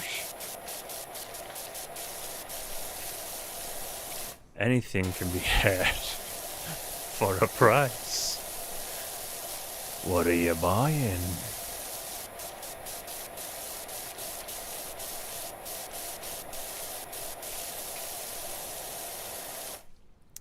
Where were the heels? Now he's the guy that exposed Mux. Oh my god, Musk for not playing Diablo, right? He's the guy.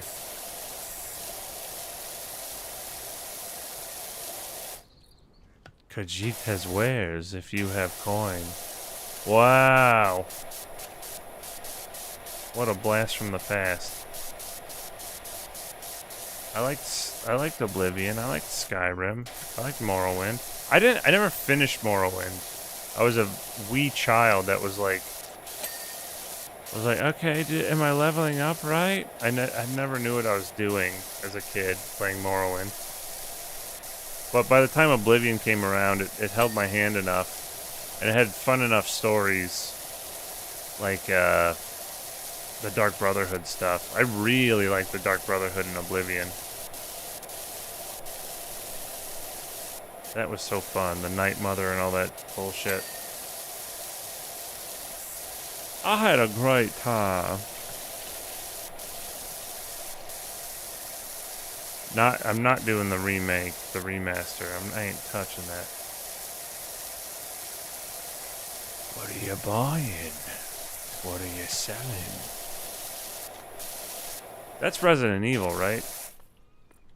Is that right? Sanguine, my brother. Wow. Or the Night Mother.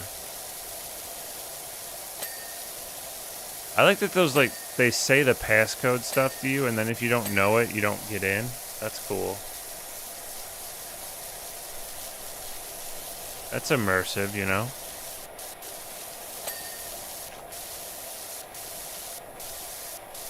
Ooh, 93%. We're so close. And I have to pee so bad. But I don't want to try to go while I'm still doing this. I gotta finish that level. You know how it is.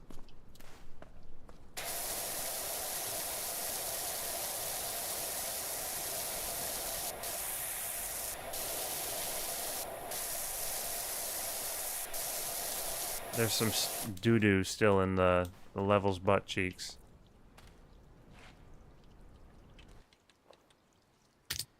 Oh, here we go.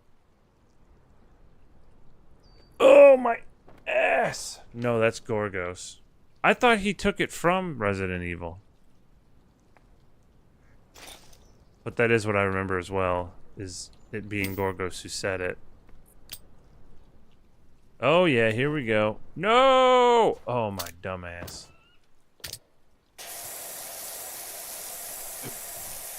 My dumbass.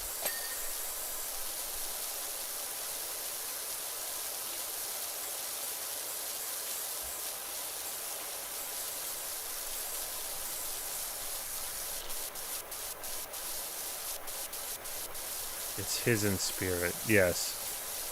It belongs to the Dungeon Master. We had his children.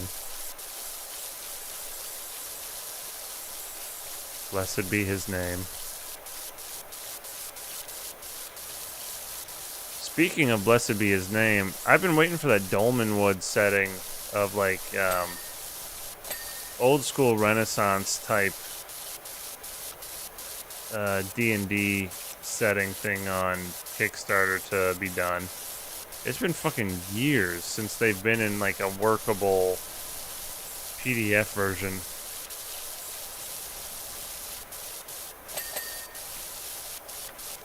It has such cool setting stuff. I just want to get the PDF already. Maybe it's out. I don't know. 94%.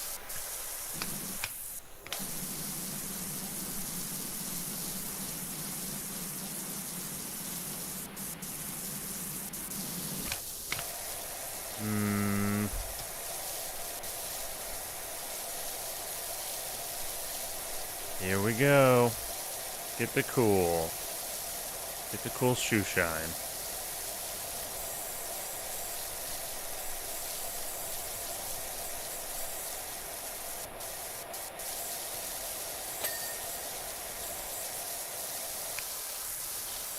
These aren't clean enough.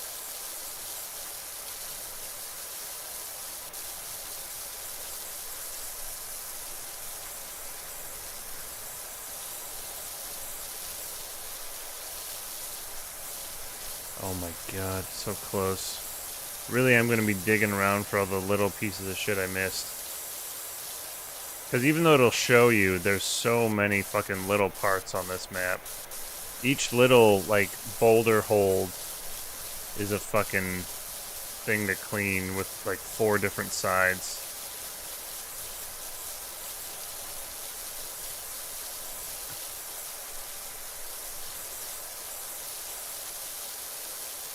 Come on, man.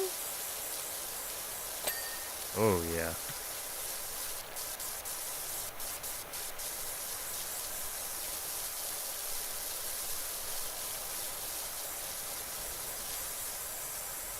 See, this thing's not clean.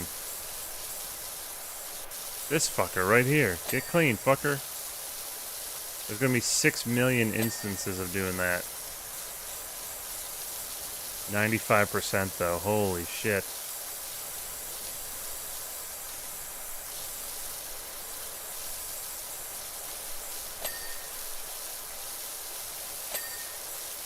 So motherfucking close. Like, how is this one not clean?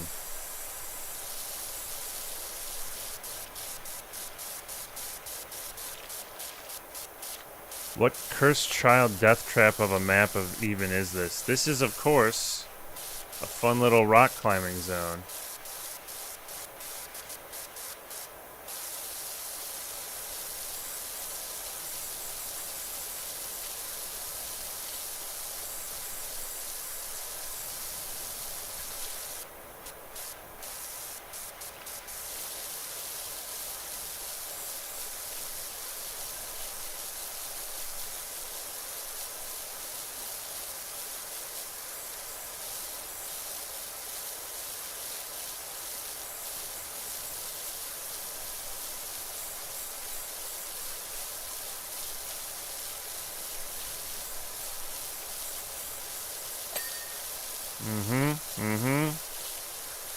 My brain is such mush at this point, I can't form words anymore. I can just spray and grunt. Say, yep. That's spray. Yes, sir.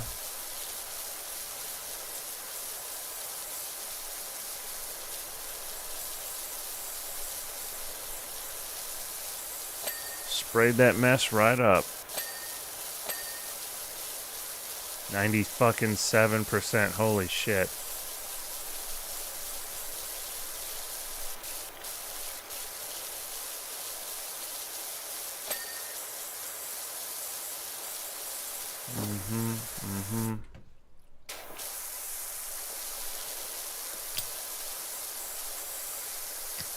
Is that Vintage Story still on sale? Oh, I'm not sure. I think it was only like 20 bucks regardless. I didn't know if it was on sale actually.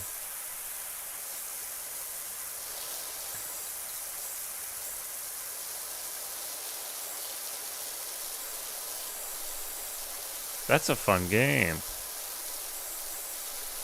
I like to try to tame elk over the course of 2 years. So you're downloading a world and making a honey dimension or whatever and using blood magic? I'm just trying to fence in a deer and a goat so that in 3 years from now, after playing 2 years, I can harvest milk and make a wheel of cheese that I coat with wax and keep in a cellar. We are not the same.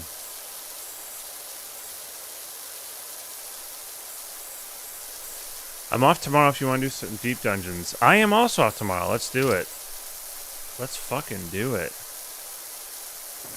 Who would stop us? Mux might try, but I think he's asleep again. So he wouldn't be able to stop us.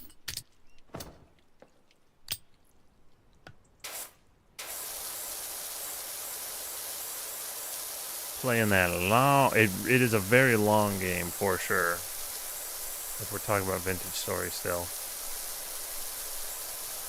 Endgame content is literally like cheese is the endgame. You could probably do all the story stuff before you get cheese available.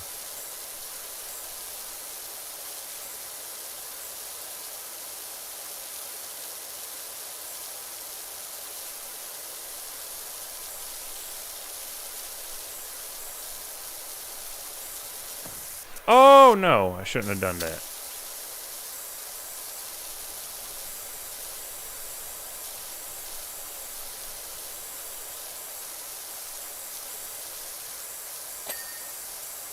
Yes. Clean it, you fool. Why won't you clean it? I hate you. There it is. Nothing eats up like my night like this fucking game. Like if I was just playing this, I'd probably do like 4 fucking levels. And it doesn't matter if they're fast or long. It's just like, yep, I'm doing 4 of them. This one alone is taking like 2 fucking hours. Oh, wow.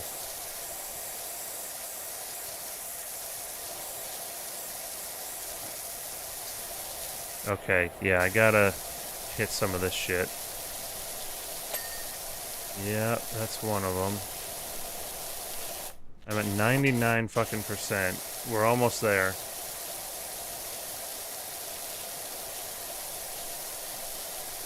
Oh, yeah.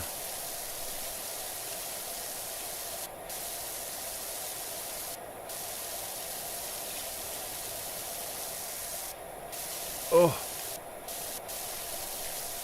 You have to ask Jesus if you can play Deep Dungeon. Oh! Thank Heidelin.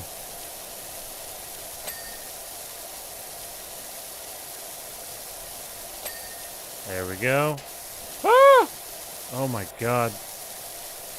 Where's the scissor lift?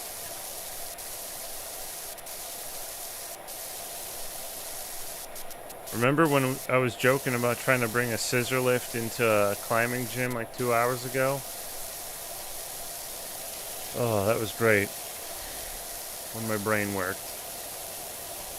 Those days are over now. We miss them.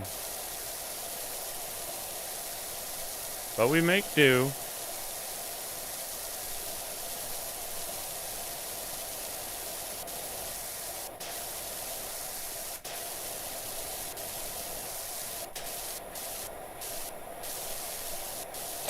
There it is.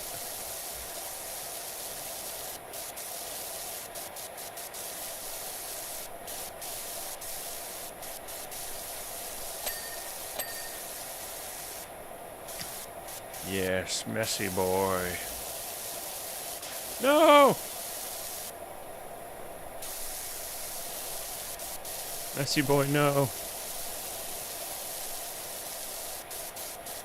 I remember it like it was yesterday. Yeah, that really was almost yesterday. I guess I feel like it's an hour later for me, because with all the slap of bad person and whatnot. Okay. There we go. Which one now? Yeah, you. You.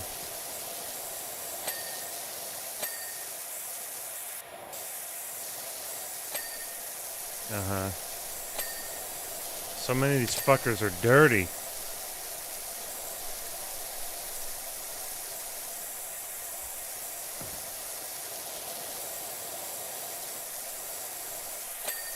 They're all dirty, goddammit.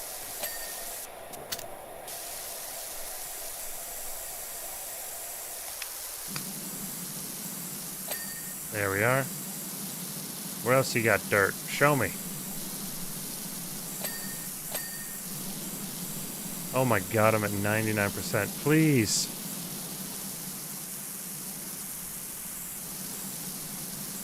Usually the practice is to take those holes off the wall to clean them. That would be great. Then it's not my problem anymore.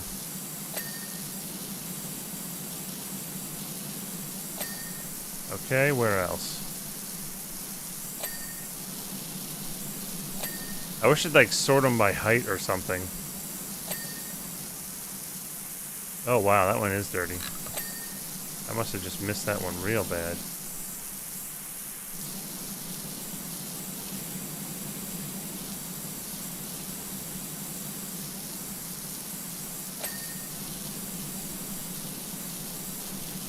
Aye!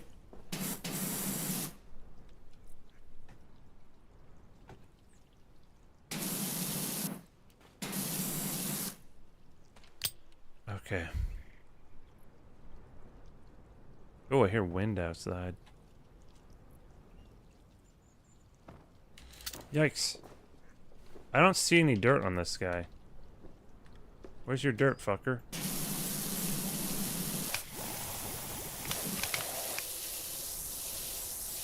Yeah, I didn't think so.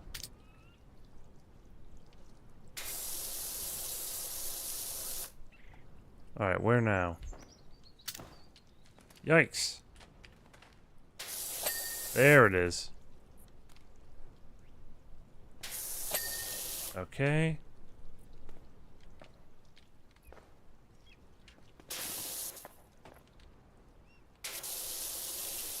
So many shitty little pieces. Alright. You got some more for me?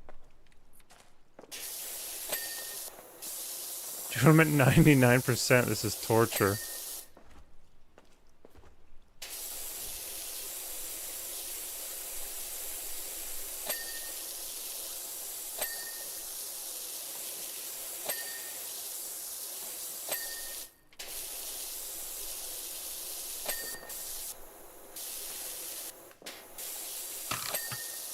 Okay. Oh, there's more? Great.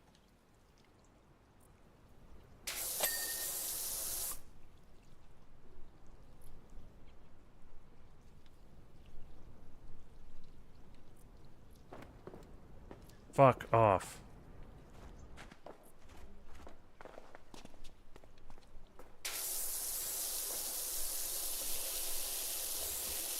There it is.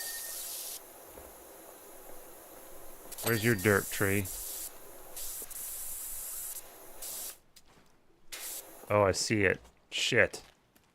I need like a ladder or something.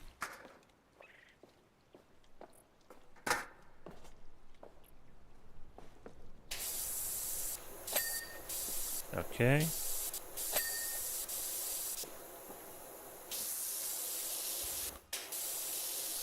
Dude. Yeah, I wish we could unscrew them. If this was the ideal space MMO, you could be unscrewing them. What was that? What was that space, like scrapper game? Shipbreaker. Was it just called Shipbreaker?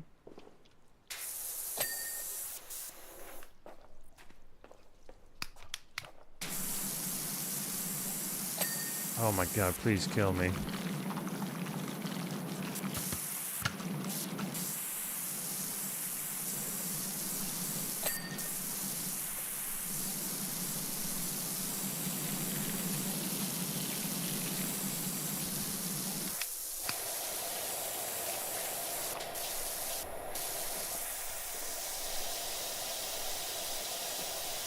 Where's the dirt on this? I'm not even seeing it. Oh, here we are.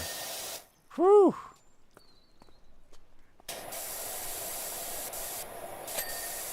Okay, palm leaf, good.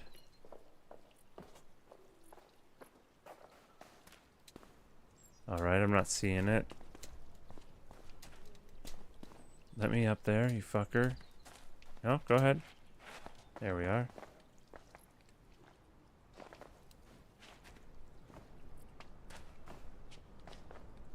Okay, I see it.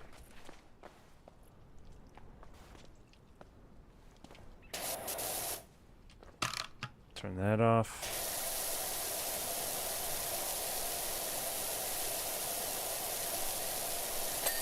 There it is. Some more dirt. Nice. Oh, you got a little bit more for me? Up here, interesting. Hard Space, yeah, thank you. That was the name. That was fun. The story was cute. Oh my god. Oh.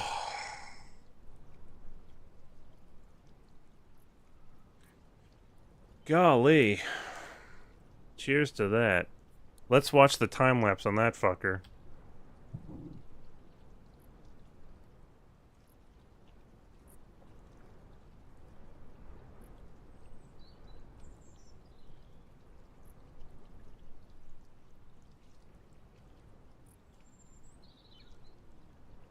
Beer got warm over the course of that one.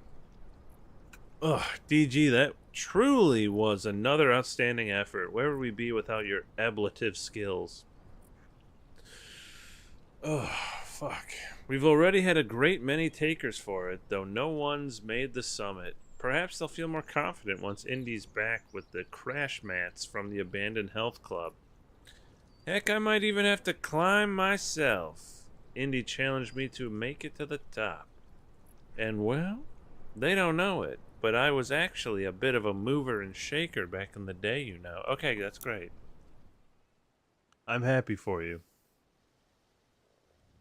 But I'm even more happy